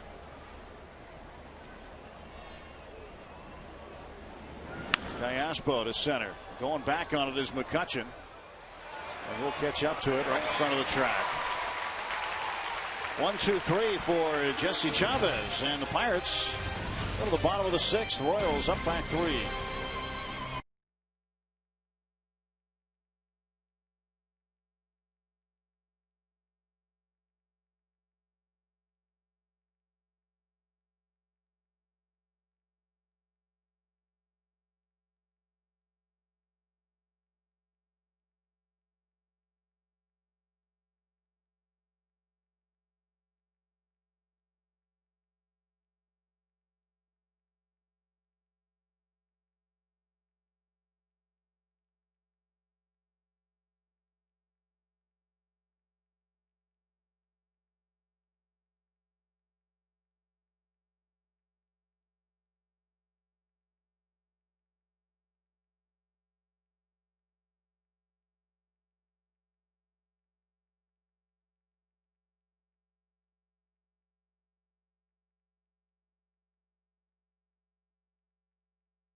Coors Light freeze can with a ground ball to the right side. Animal Roach decides to come home, and Mark Teahan slides in just ahead of the play. Did he get him? No. Romeo missing the tag. Coors Light Freeze Can brought to you by Frost Brewed Coors Light, the world's most refreshing beer. Brandon Moss, the pinch hitter, to face Zach Greinke in the bottom of the 6th inning. 3-0 Kansas City. So Chavez comes in and pitches a clean inning in the 6th. Now Moss, a .265 hitter, 0 for 4 in this series, will try to get something going early. 0-2. Brandon Moss likes to bow hunt. Yesterday at the ballpark, very early in the afternoon, about 1:30, he and Steven Jackson, the relief pitcher, were out in the outfield bow hunting with their compound bows. Yeah. Cayaspo makes the catch. There's one down. Yeah, they had a big styrofoam block with targets on it, and they were standing along the left field line, and one right next to the other. And just burning up some time in the early afternoon. Here's McCutchen.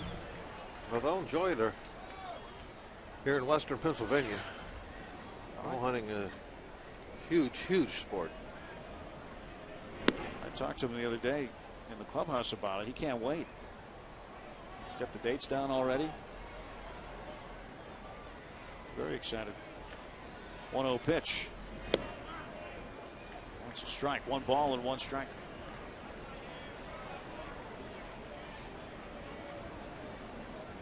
One and 1 to McCutchen. Zach Greinke getting his sign from Pena. Now the pitch off speed, and that one falls in low. 2-1. That almost looked like the lob from Dave LaRoche, didn't it? Didn't come down quite far enough. And this one into the gap, but over there to cut it off is De Jesus, and there are 2 away. Every Sunday Pirates home game is a Giant Eagle Advantage Card Day, where the Bucks offer you 2 ways to save. Purchase on the day of the game and you'll save $5 off select reserve seats. Purchase in advance and double that savings to $10 off. To get tickets, visit the PNC Park ticket windows or go online at pirates.com/advantagecard. Here's Niger Morgan, 2 outs. Backs him up a little bit. 1 ball, no strikes. Morgan is 0 for 2.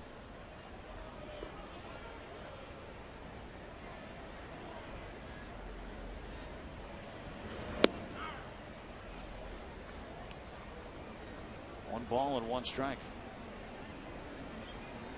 We are getting some interesting reports on Ian Snell today, pitching in AAA. We don't know if the internet is correct or not. He is having a pretty good ball game.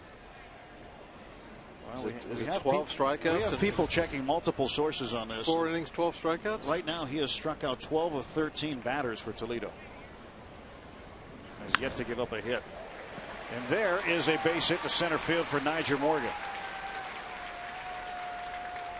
Wouldn't that be a story, huh? If he could go down there and do that. It's the Tiger AAA franchise, isn't it? Toledo? It is. Niger Morgan with a solid slap to center.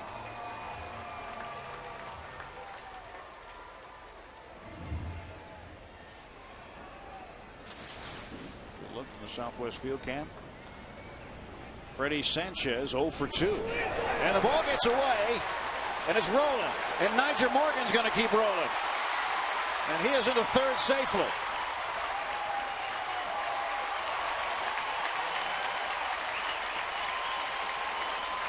Now they knew he was going to run, so he gave him his best pickoff move. And sometimes your best pickoff move, you'll try to be a little too quick. And you lose the accuracy. You bounce that ball in.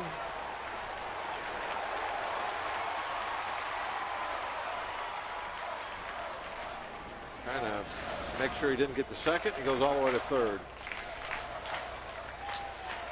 Now the chants of "Let's Go Bucks" begin emanating from the crowd here at PNC Park. 2 down, bottom of the 6th. Sanchez, chance to drive in a run.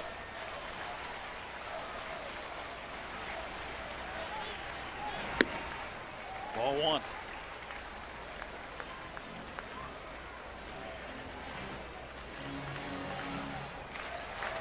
Roger Morgan down at third after a single to center and an error on the pitcher, Greinke.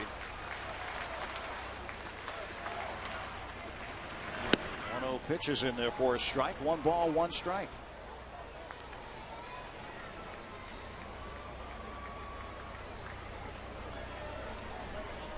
Sanchez flied out to left and struck out today.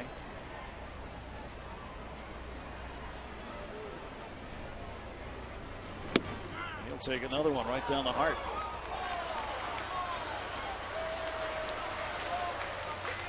Sanchez with runners in scoring position, hitting .333, 20 out of 60.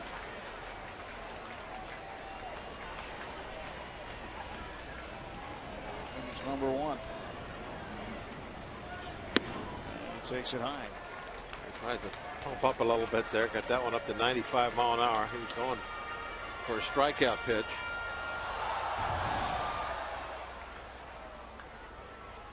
.65 is the total. His first 2 innings, 8 pitches, 7 pitches. That's efficiency. 2-2 delivery. Sanchez on the ground to second. Callaspo up with it. And that's the inning, and Morgan gets stranded. We're going to the 7th.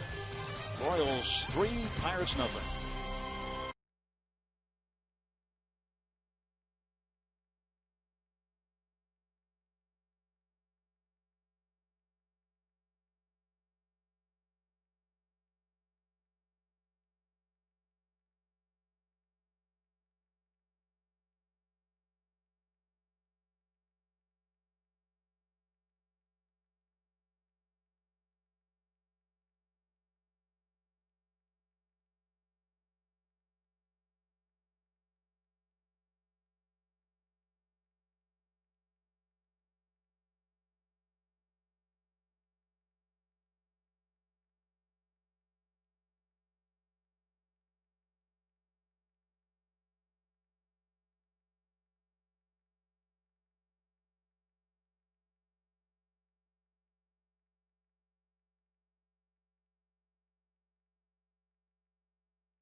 Friends at Aspen Dental. Adam LaRoche with one there. Adam LaRoche with another one here. And Adam LaRoche with another one there. Adam LaRoche making a smile today from our friends at Aspen Dental, making some good plays over there. Yeah, we need some runs. That's going to make everyone smile. Nothing to smile about on the scoreboard right now. Evan Meek is now replaced Chavez. Chavez 1 inning of relief and all zeros. So Evan Meek facing Mark Teahan. Strike 1 call.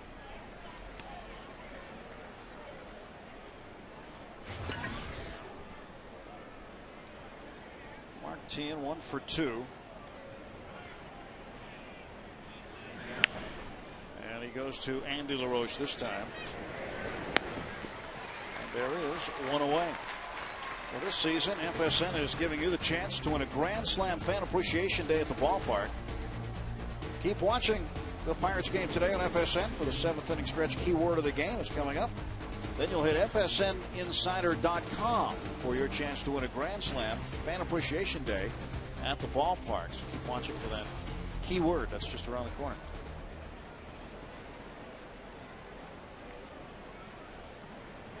Pitch on the way to Mitch Meyer.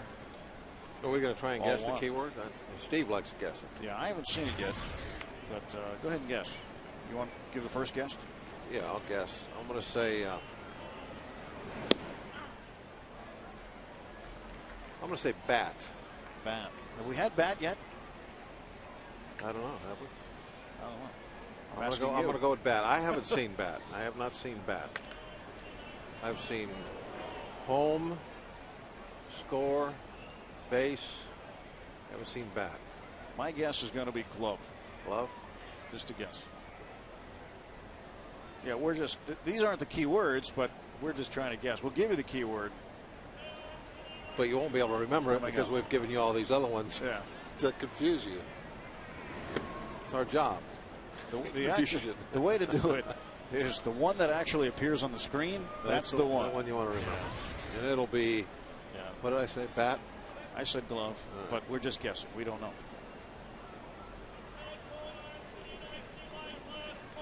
Two balls, two strikes to Meyer.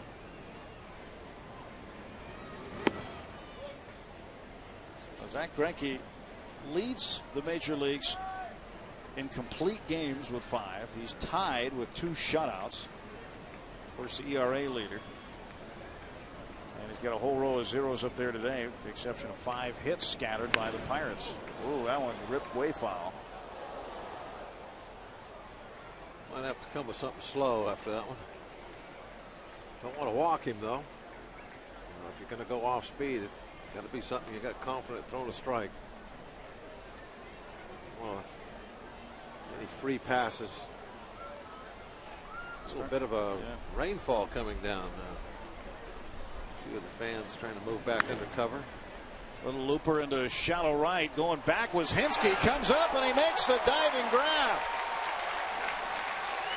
Well, he made it look harder than it was, but he made it. That's the key word. He did make it. Misread it off the bat. Saw that big swing and thought it was hit well. His first couple steps back and then put on the brakes. And nice play coming in. Good job. I think he takes that ball just inches off the grass.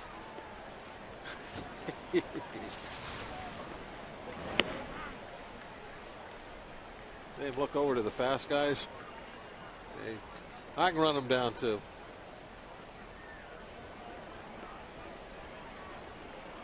No balls, 1 strike to Greinke. It's a decent little shower we're getting. It's starting to come down. Drops aren't very large, but they're quite numerous. Greinke rips one to left field. That's his first base hit. Could be a double. Could be a double. Morgan had to chase it down, and it will be a double for Zach Greinke. Nizer did not come up throwing to second base. I wonder if that ball was real wet when he picked it up. As he looked there, thought about it, and then decided just to toss it into third. He cuts it off. Or maybe just saying, I got no shot. Just throw it to third. It's his 2nd career double, his 4th career hit. He's actually got a home run, too. Early in his career, 2005, he hit it off Russ Ortiz at Arizona. We're going to get into that designated hitters talk again here. I can see that. I hate it. I hate it. I hate it. It's not baseball.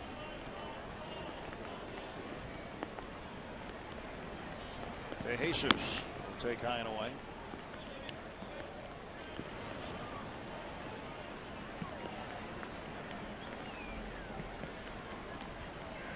See the water dripping off the visor of the helmet. Give you an idea of how the skies have opened here. Here's the 1-0. 2 balls and no strikes.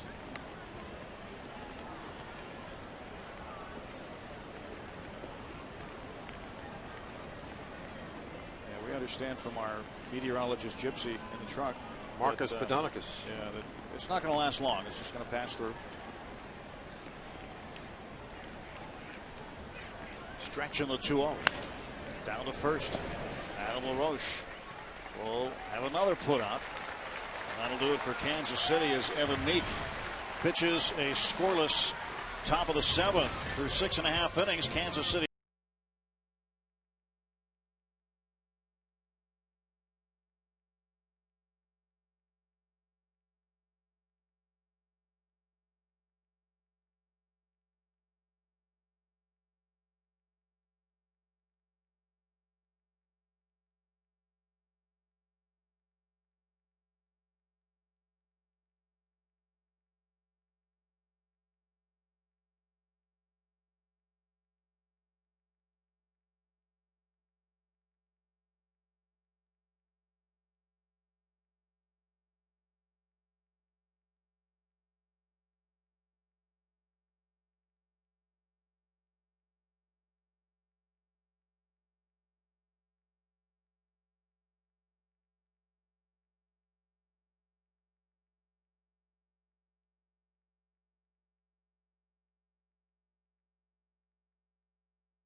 Southwest Airlines is ready when you are. Go to southwest.com. Grab your bag. It's on.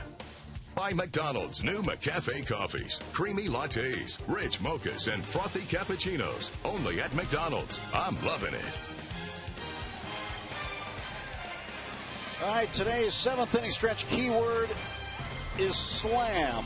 We were both wrong, Bob, but it is slam. Hit FSNinsider.com to register for your chance to win. 15 loyal fans will receive a Grand Slam Fan Appreciation Day at the ballpark July 9th, courtesy of FSN and the Pirates. Keyword slam. Log on to FSNinsider.com and register. Who makes up those words? I don't know. I'm wondering are they going to be different all year, or can you reuse them? Slam. Well, you know, if you're going to get a slam, you got to have a bat. 3-0 Kansas City. 3-8-1 the line for the Royals. 0-5-1 the line for the Pirates. Bottom of the 7th inning. Zach Greinke has been outstanding. He's dropped his earned run average from 1.90 to 1.80 through the first 6. Looks like he's about 19 too when you look at him out there. A lot of poise and a lot of great pitches. Got himself a double. Greinke should expect a visit to St. Louis this year, the All-Star game. Yeah, he'll have to get on I-70 and take a little drive. And he should be very happy to do it. 3 strikeouts, no walks, no runs for the Royals ace. And now Adam LaRoche will face him. Adam, 2 for 2. He has 2 of the Pirates' 5 hits. 2 shots. Centered him up twice. Just hasn't been able to elevate the ball.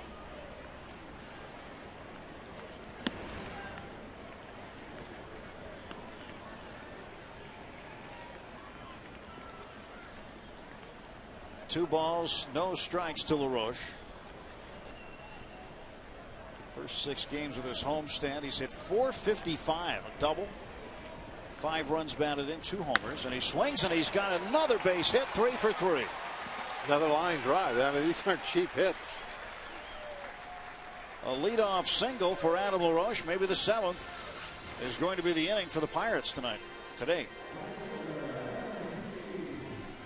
Doesn't matter where it is in the strike zone. That ball was up a little bit, and he was able to get into it. The first base hit was knee high.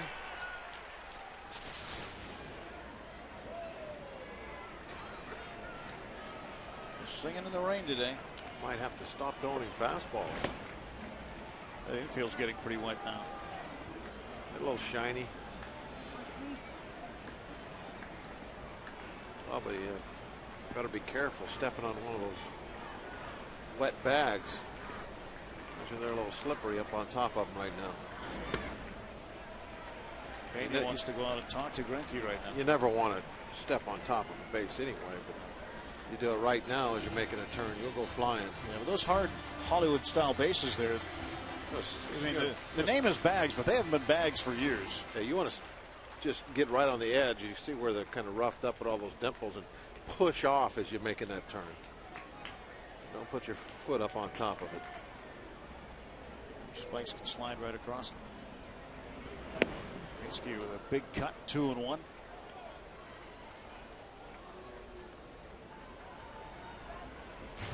A big shift on him again. I mean, this is even a bigger shift than last time up. Why not lay one down? I mean, down by 3. Push it past the pitcher and you run all day. That's all you got to do. You get it. You make sure that Greinke can't make the play. Just get it by him. It doesn't even have to be close to the foul line. Just get it by him on that side, anywhere out in here, and you got yourself a base knock. 2-2 pitch. That one is fouled back. So he's trying to hit a ground ball that way. It looks like.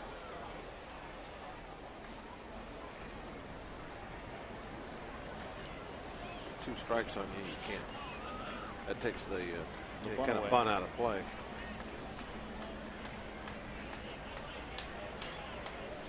Not against the rules, but I don't know if I've ever seen it done, or if I did, it's been a long, long time where somebody laid down a bunt with 2 strikes. And I'm not talking about sacrifice. I'm talking about bunt for a base hit. 3-2. Hinsky's got only 1 homer this year. Came in Chicago off Octavio Dotel.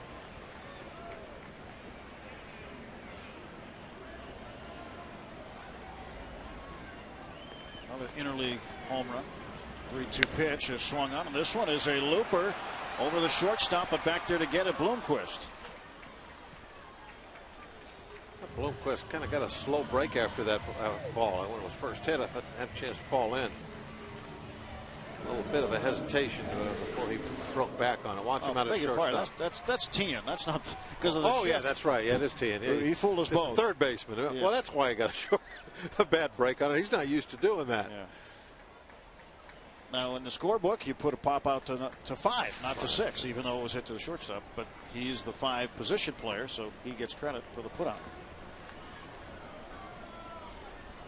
Tian was out there disguised as a shortstop. Bloomquist was disguised as a hybrid position behind second base.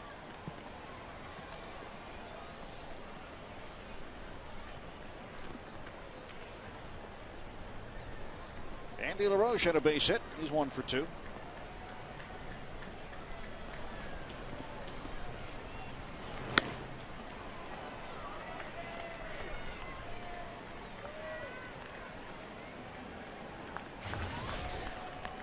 Ball, no strikes. Greinke going to roll up the arm a little bit with a rosin bag here. And then the first baseman, Mike Jacobs, will come over and talk to him. Nothing like taking their time with the rain falling. Well, if you're traveling and can't watch your Pirates on FSN, you can always catch the game on your computer with MLB.tv, the ultimate baseball experience. Featuring 100 out-of-market games per week live on your computer. Catch those you missed on demand. For more details, visit Pirates.com, where baseball is always on. Well, Greinke having a discussion about the mound and the baseball. I think Tom Hallion told him that if the mound's wet, that they'll do something about it. They'll go out there and put the kitty litter down. But Greinke telling him it's all right. He did want a dry baseball, though. 1-0 pitch. This one fouled back. If I'd have known the weather forecast, I'd have brought some spare kitty litter I had at home. Got some extra stuff laying around. It's coming down pretty decent right now. A little steady light rain.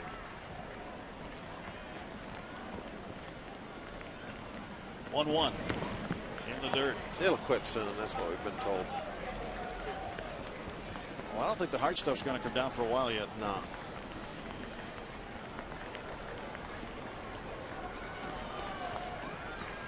As you can see, things aren't really all that wet yet. All right. Barely notice it. 2-1. And LaRoche hits one to right field. Keane backing up. This one's going to go off the wall. Adam LaRoche around second. He's into third. He's going to be waved home. Heading from second to third is Andy LaRoche. It's 3-1. I think Guillen might have lost that ball. We'll take a look at the replay, but he pulls up a little early on it. And as he pulls up, it's not like he just turns and looks at the fence right away. The ball was driven hard the other direction, obviously. Now watch Guillen. He wasn't looking for the baseball. He definitely was trying to find the rebound. And now that the Pirates are on the board, home plate umpire Tom Hallion has summoned the grounds crew, and they're heading for the tarp. So one out, man at third, too. Got a chance to score another one. Play will be halted in the bottom of the 7th inning with 1 out. Andy LaRoche has just hit his second triple in as many games, his third triple of the year, has driven in his 33rd run. Adam LaRoche, the leadoff single, has come around to score. So now it's just a 2-run ball game in the 7th. I'm going to go back to John Russell's quote earlier we showed about, what you have to do to beat a good pitcher. And he said, you never know when the opportunity during the game is going to come. Every at bat is so important. And Andy LaRoche with a runner on first base and 1 out comes up with a big hit as he drives that ball. That was a good pitch, too, down and away. Smokes it off the right field fence for 3 bases and knocked Big Brother home. And 1-800-SAFE-AUTO reminds you that you are safe at home with Safe Auto, proudly supporting the Obadiah Cole Foundation for prostate cancer screening and awareness. Early detection is the cure. We're going to take a break as they put the tarp down on the field, and some of the Buffalo diehards remember right through it. Keyword is slam. 3-1. Royals in front for now.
And DeJesus makes it a 1-0 ball game. Now the 5th inning. Martin. It's a double driving in Alberto Callaspo. Now DeJesus. LaRoche tries to go to the plate. Jaramillo can't get the tag. Tian beats it. The 7th inning. Arakinski went back. Then he went, oh, that's too far. He came in and made a catch. Here is the triple. Rain coming down. Jose Guillen looks up. Can't find it. Adam LaRoche will score. Into third safely. And then the umpire, Tom Hellion, said enough's enough. We got to cover it up. Roger Morgan trying to dodge some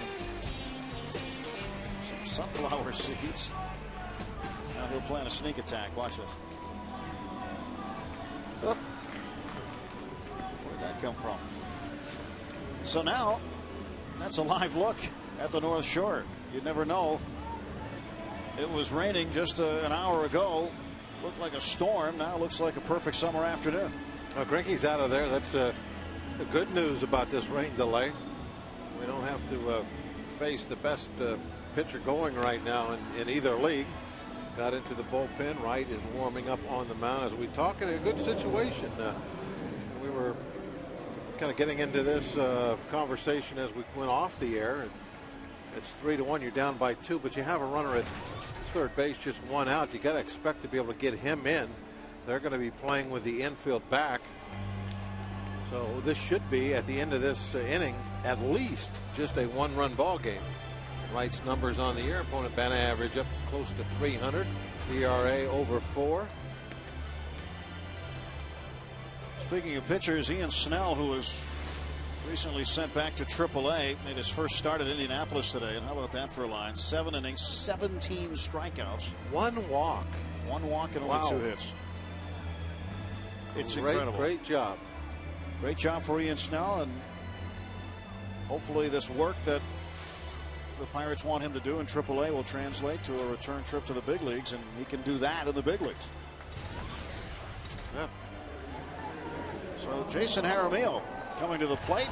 Our leader stat update on our Fox Box brought to you by Bridgestone Firestone.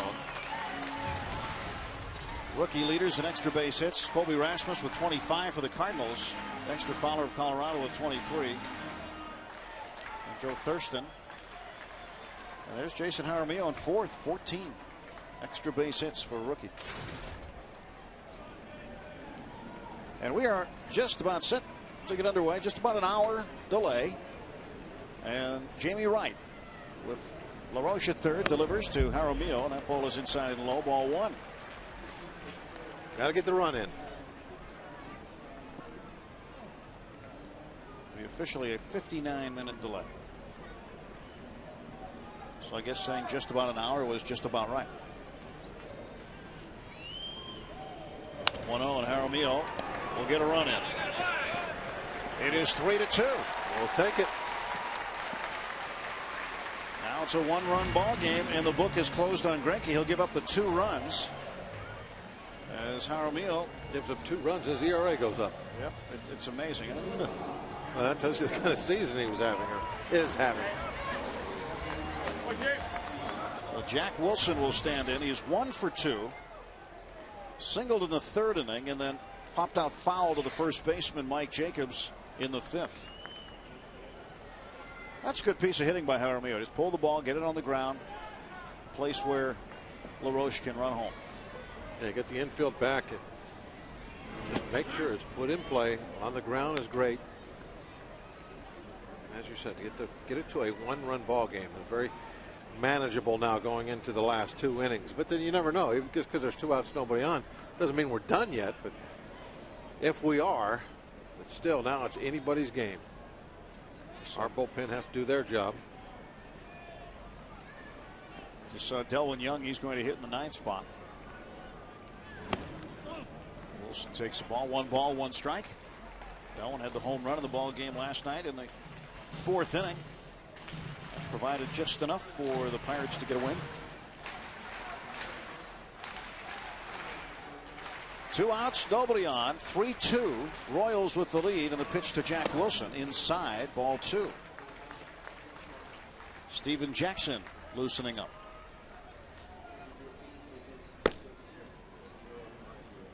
$80 pitches for Zach Greinke, 50 of them for strikes. Here's the 2-1. Wilson chops it. 2-2. Well, I mean, we look on the field now, Bob. It's like it's a different day here. The way this weather just turned automatically. It took 59 minutes to turn it from a torrential downpour into a beautiful day. It is gorgeous.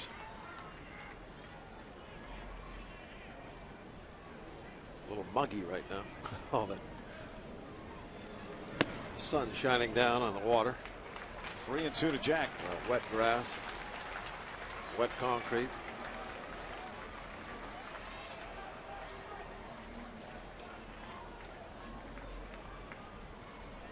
Wilson trying to get aboard.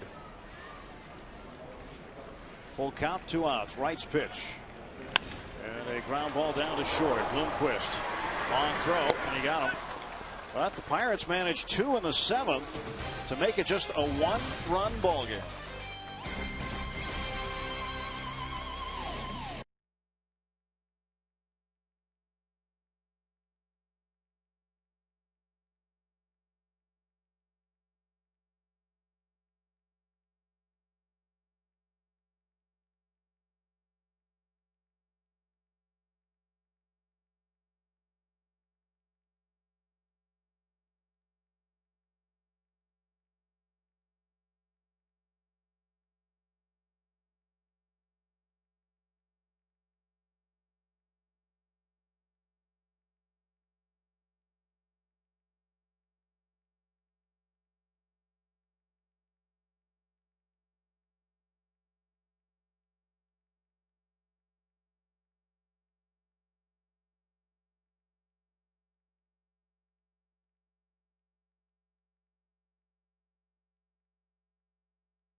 Today's In Case You Missed It from our friends at Chevrolet.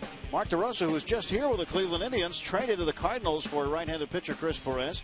Aaron Boone, who had open heart surgery at the end of spring training, has been cleared to work out with the Houston Astros again. Brandon Phillips of the Reds, 3 for 5, 3 runs, and 3 runs batted in as the Reds defeated the Indians today 8-1. And Gil Mesh, who just pitched here, status for his next start in question, right shoulder problem. With an odd feeling in his arm, but Mesh just 2 nights ago pitched here, and his arm not feeling quite right. 3-2, top of the 8th inning. Pirates trailing by a run, and Steven Jackson is on the bump right now, facing Bloomquist. And that one is outside, ball 1. So Charlie Morton started, Jesse Chavez, Evan Meek, and now Steven Jackson.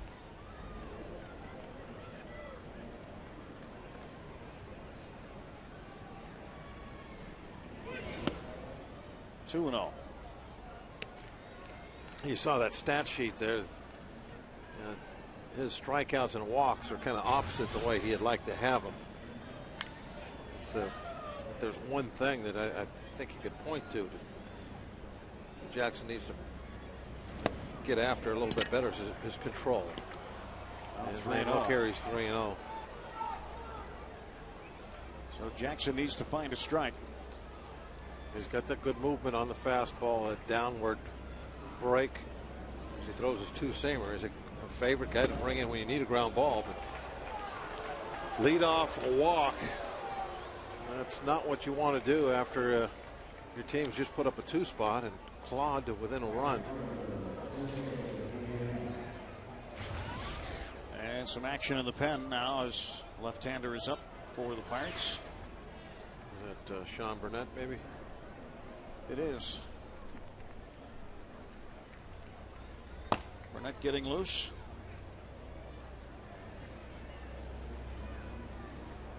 Jose Guillen at the plate. And Bloomquist not afraid to run. Pitch outside. 5 straight balls from Jackson. And quickly Joe Kerrigan out of the dugout. This is not what Kerrigan, Jackson, or the Pirates had in mind to start the top of the 8th. This visit by Kerrigan also gives Burnett time now to go ahead and get loose. By the time Kerrigan gets back into the dugout and then they get this at bat over, if they want to go to Burnett at any time after that, he should be ready. But just that one visit can buy you 10 or so pitches in the bullpen. And most bullpen guys, you know, with any experience down there at all, 10 pitches makes a world of difference as far as how close they are to being ready.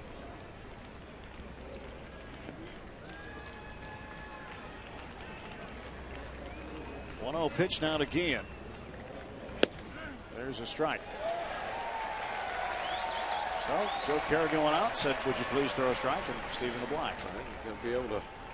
You got to be coachable. That's what you call being coachable. 1 ball, 1 strike.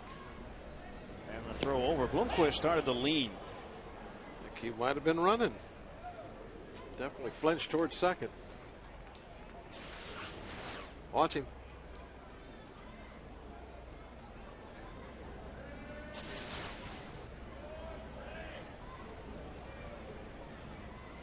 And Jackson will pay more attention to him. It's a big game for the Pirates, believe it or not, here at the end of June. Houston has lost. Detroit has come back to beat the Astros 4-3. The Cubs have lost, or are losing. They're in the 8th inning, 5-0. Milwaukee is losing 6-0 to San Francisco. And they are also in the 8th. And with the Cubs coming here for 3, this is a big week. Now this division, well, we've known it for quite a while now. It's just totally up for grabs. At this point, the way everybody is playing,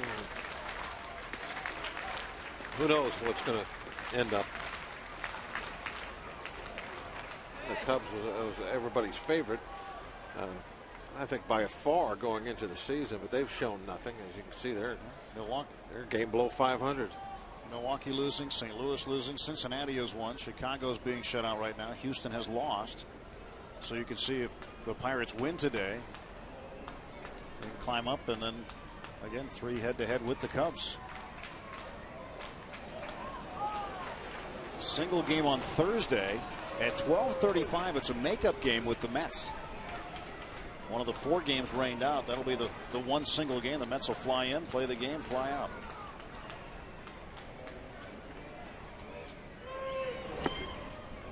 Two balls and a strike.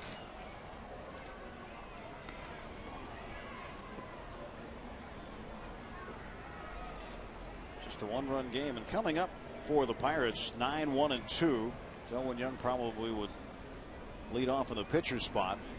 Sean Burnett ready in the pen should they need him. The left-hander Mike Jacobs coming up next. Runner goes. Pitch is swung on and hit foul wide of third.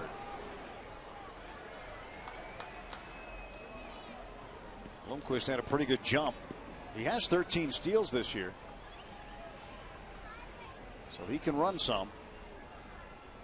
2-1 count, an excellent count to take off on. We look at the road ahead tomorrow, Tuesday, Wednesday nights, 7 o'clock here on FSN against the Cubs. Thursday against the Mets, radio only. The Cubbies are coming to town. There goes the runner again. Pitch swung on, fouled off. And Blomquist will have to go back to first. They're going to try to keep him on the run. The Pirates are so good at turning double plays. And Jack and Freddie, maybe the best 2 in all of baseball at this point. And you have a sinker ball pitcher on the mound. They're thinking, stay out of that double play. Go ahead and start the runner.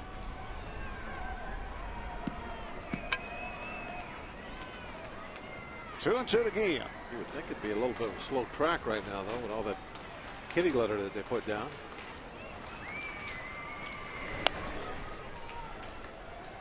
nice job of raking it into the infield. Good crew here. They get this field ready in a hurry.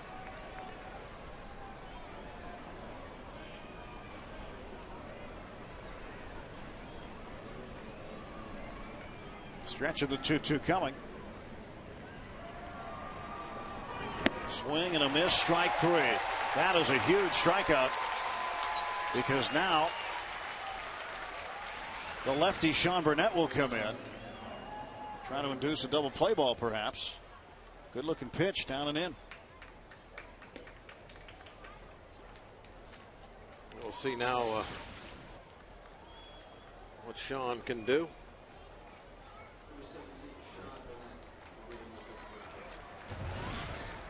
So our Columbia Gas 811 call to the pen has been made. Sean Burnett, the southpaw, comes in to replace Steven Jackson. 1 out in the top of the 8th. 3-2 Royals.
Good in those Elvis shades, huh? Part of a group. Bring a group to PNC Park. It's a great way to experience Pirates baseball, whether your group is 20 or 2,000. The Pirates have a package that is perfect for you. Ask about our Hats Off package, where your group can get a field box ticket and a Pirates cap for only $20. Pirates.com/groups or 1-800-BUY-BUCKS. Well, the Parrot making a new friend. Now there's a hat. Huh? That's a baseball cap there. That's a seam head. AstroTurf on the bill. I like it. Well, here is Billy Butler, right-handed, a pinch hit for the left-hander Jacobs against Burnett. I think the Pirates expected that maneuver anyway, with Butler still on the bench. Butler would go in as a straight change here and play first base for the remainder of the game.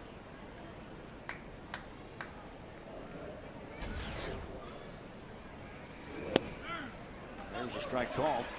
Hey, you want to get ahead. You don't want to get in that situation, that 2-1 type count, let them start that runner again like they were doing last at bat. Keep the double play in order. Best way to combat a hit and run is throw strike 1, then strike 2. And now the hit and run is over with.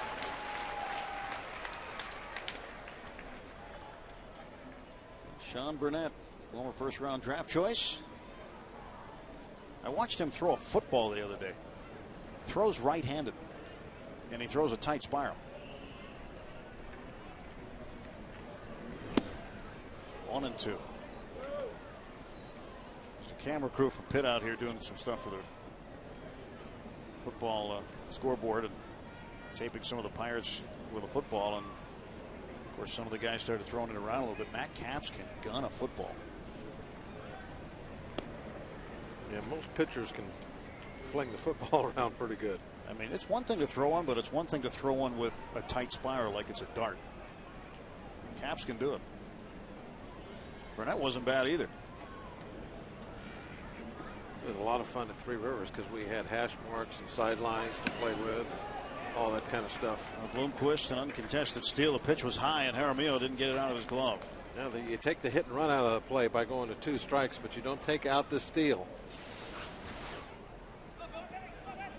Bloomquist, good enough jump that Jaramillo decided to put it in his pocket, not even try. Blomquist wasn't sure. He went in head first.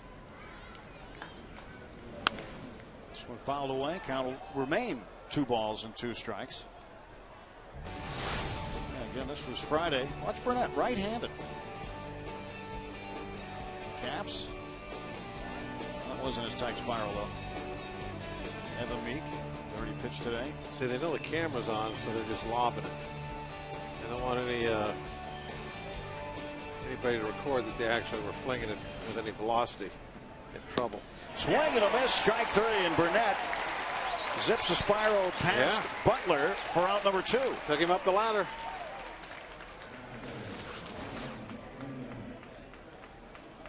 I think that might have been an accidental up the ladder. It looked like Jaramillo wanted that ball off the plate inside. He went up and away with it. So Butler is out. And now the switch hitting catcher, Brian Pena. He's stranded 85% of inherited runners.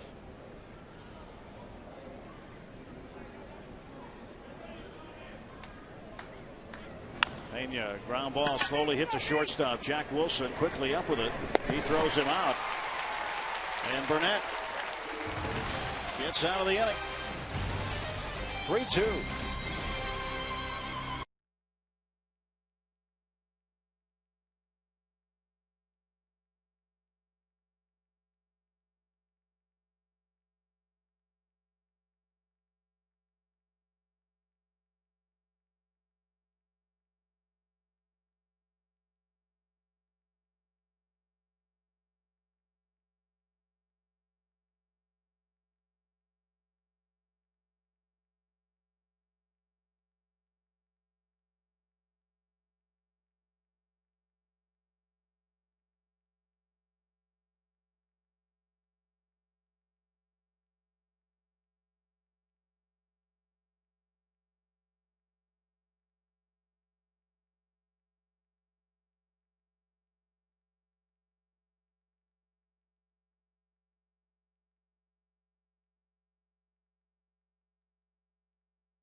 Delwyn Young will lead off the bottom of the 8th inning. Pirates trailing 3-2. And last night, Delwyn Young got a hold of one in the 4th inning with Sanchez and LaRoche aboard. And then later on drove in his 4th run of the game with an RBI single. And then they just took liberties with Nyjer Morgan there. Yeah, they did. Bounced him around a little bit. Tony Pena Jr. now out at shortstop. I'd like to see him doing that again today, though. That would be nice. And Young swings at the first offering and fouls it away. Billy Butler over there at first. And in right field, it'll be Willie Bloomquist moving from short to right. That little meeting that they have after the game out beyond second base. That'd be fun to see him do that quite frequently. Their own version of raising the Jolly Roger.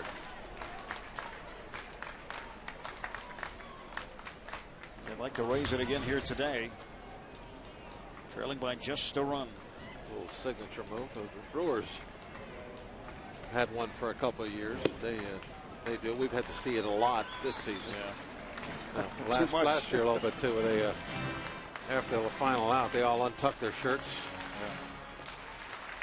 Job's done. Time to go home.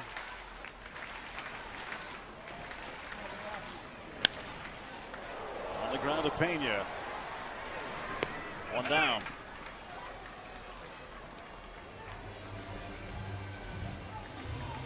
Soria and Bale loosening up. Soria the right-hander, Bale the lefty. How many saves does Soria have this year? He's got just 8. Jeff Karstens getting loose now for the Pirates. McCutchen is 0 for his last 7. So he's getting the walk-off base hit against Cleveland on Thursday night. Yesterday 0 for 4 with 4 fly ball outs, and then on Friday against Gilmesh he didn't have a hit, but he scored 2 runs, hit by a pitch, and walked. So since the walk-off, he's 0 for 9. He's about due. Longest stretch of his career. Long career. 0 for 9. This is his 23rd career game.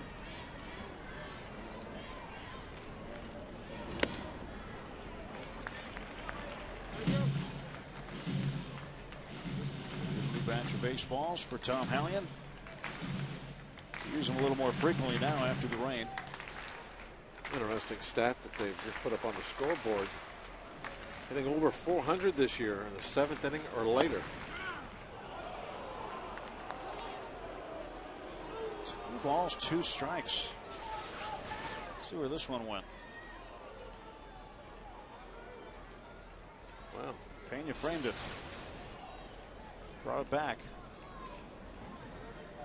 Stretch by right. 2-2 to Andrew McCutchen. Tien gets it. 2 away.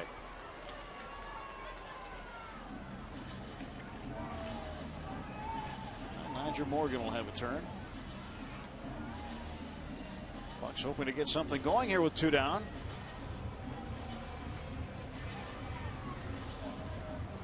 Yeah. But there'll be some changes, it looks like, as Trey Hillman comes out talking to Tom Hallion. Not going to let Niger face a right-hander. Our Columbia Gas 811 call to the pen has been made. I'll tell you about the new Royals pitcher when we come back to PNC Park. I don't know if they're sure on the bullpen. It'll be Bale.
Rich Harden against Zach Duke tomorrow night.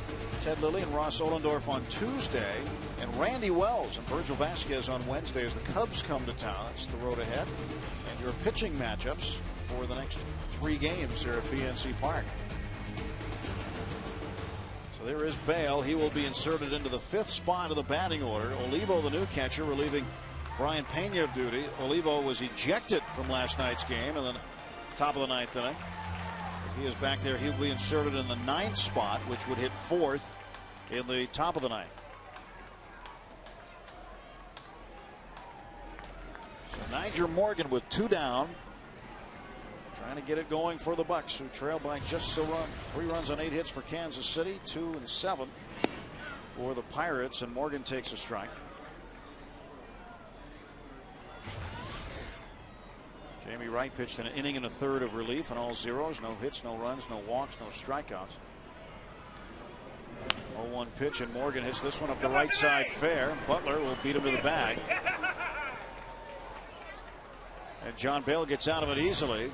We will go to the top of the 9th when we come back to the North Shore.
Pirates trying to hold Kansas City to just 3 runs. Jeff Karstens is on now, the right-hander. Will take over for Sean Burnett, who went 2/3 of an inning, struck out 1. Karstens makes his 17th appearance. See, Jeff's numbers are better as a reliever. They get those rally caps warmed up. You're going to get them out in the sunshine a little bit, get them warmed up, put them to use. And 3 more outs. Might be great today if they could come up with this sweep. There you go, turn it. That's it. Take a look. You got it right. Get it warmed up. Oh, I like the bill. Even the bill's got a nice U shape to it. Where's his rally cap? He's busy running for office. First pitch to Callaspo, switch hitter, is a strike, 0-1. Second baseman today for Kansas City is 1 for 3, a double and a run scored in the 5th. And he hits this one in the air to shallow right. Eric Hinsky coming in. And that takes care of Callaspo. Okay, you talked about finding a way in the bottom of the 9th inning to come up with a victory here. Milwaukee has lost. They were shut out today at home by San Francisco 7-0. The Cubs were shut out on the south side today by the White Sox 6-0. Houston has lost to Detroit 4-3. St. Louis is losing 6-2 in the 9th to Minnesota. And again, just that 5-game spread covering the whole division. Make it a little tighter if we can have that little comeback victory. 1-1 to Tien.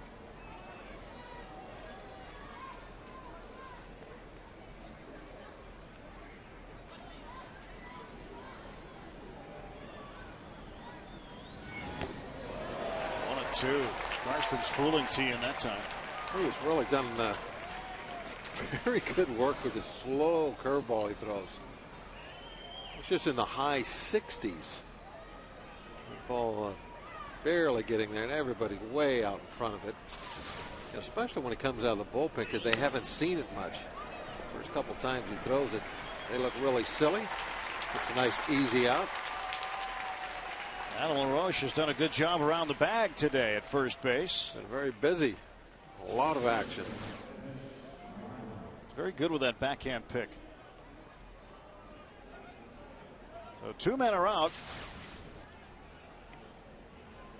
And Soria waiting. In the bullpen for Kansas City, Mitch Meyer, center fielder, takes the ball low. 1 ball, no strikes.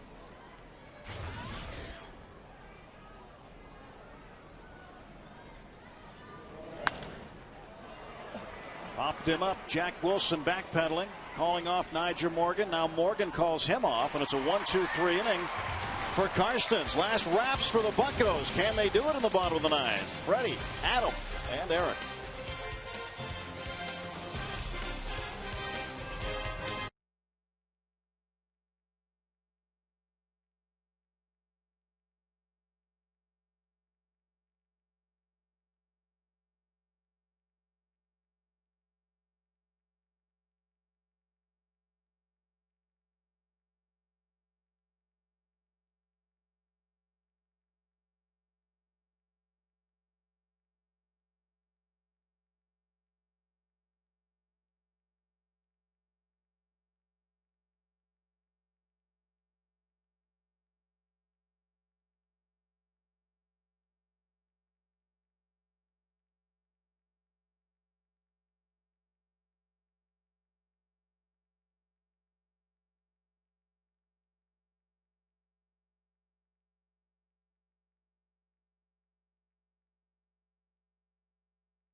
Pirates.com/advantage card. Sanchez trying to give the Pirates an advantage in the bottom of the 9th. They trail it by a run, 3-2. Buccos trying to win one in their last at bat. Joaquim Soria is on. He has 8 saves. And the right-hander for Kansas City will have to wait as Sanchez looking at something on his bat, seeing if it was cracked or not. So the Buccos need a base runner. Tying run at the plate. And a strike call. Everybody's ready. On the rail. Ready for a walk-off win, hopefully.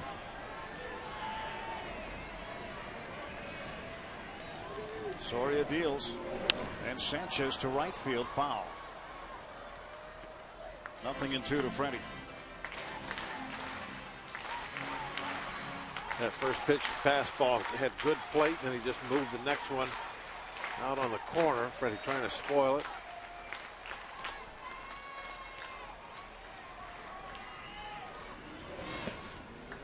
He had thoughts for a second, but that one was way outside, and Soria knew he needed to get Freddie to chase. That was a slow curveball, like Karsten throws it. 60s. Great day to be at the ballpark. Good unis going too. 2 balls, 2 strikes. 2-2. Joakim Soria. He'll face Adam LaRoche next. LaRoche was the only one with an easy time of it with Zach Greinke. So he went 3 for 3 against him today. 2-2 to Sanchez. Here's the stretch in the pitch. And he struck him out. And him out in front looked like a little bit of a changeup. I thought after those slow curveballs that would be kind of tough to do.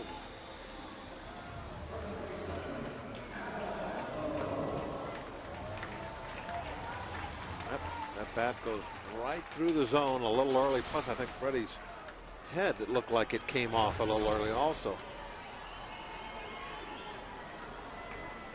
Adam LaRoche, 11 home runs, 37 runs batted in, 3 singles today, and a run scored. He'll take a strike at the knees. Spotting that fastball. And Greinke trying to become just the 4th pitcher in the big leagues to have 10 wins.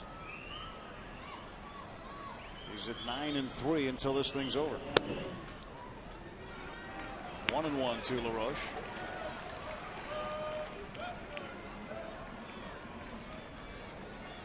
Infield moved over.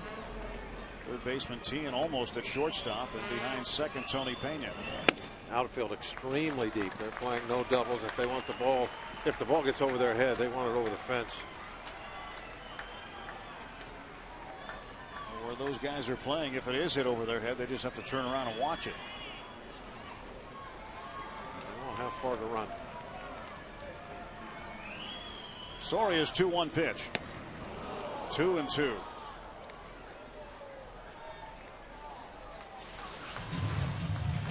Doesn't throw it real hard. It's a 90 mile an hour, but outside corner and elevated it a little bit.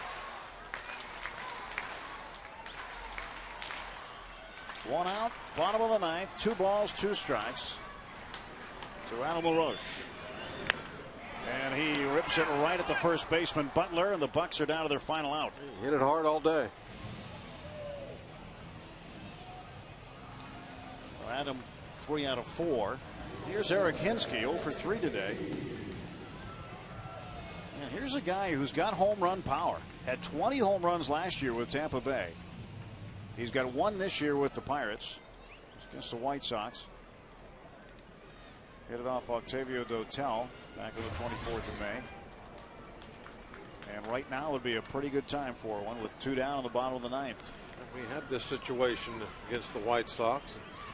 Jack Wilson came through with a tying home run. And a ground ball to second. This will do it. So the Pirates will take 2 of 3 from the Royals. The Royals hang on for a 3-2 win today, as Zach Greinke gets his 10th victory of the season. And Charlie Morton will suffer the loss. Joakim Soria comes in, gets his 9th save.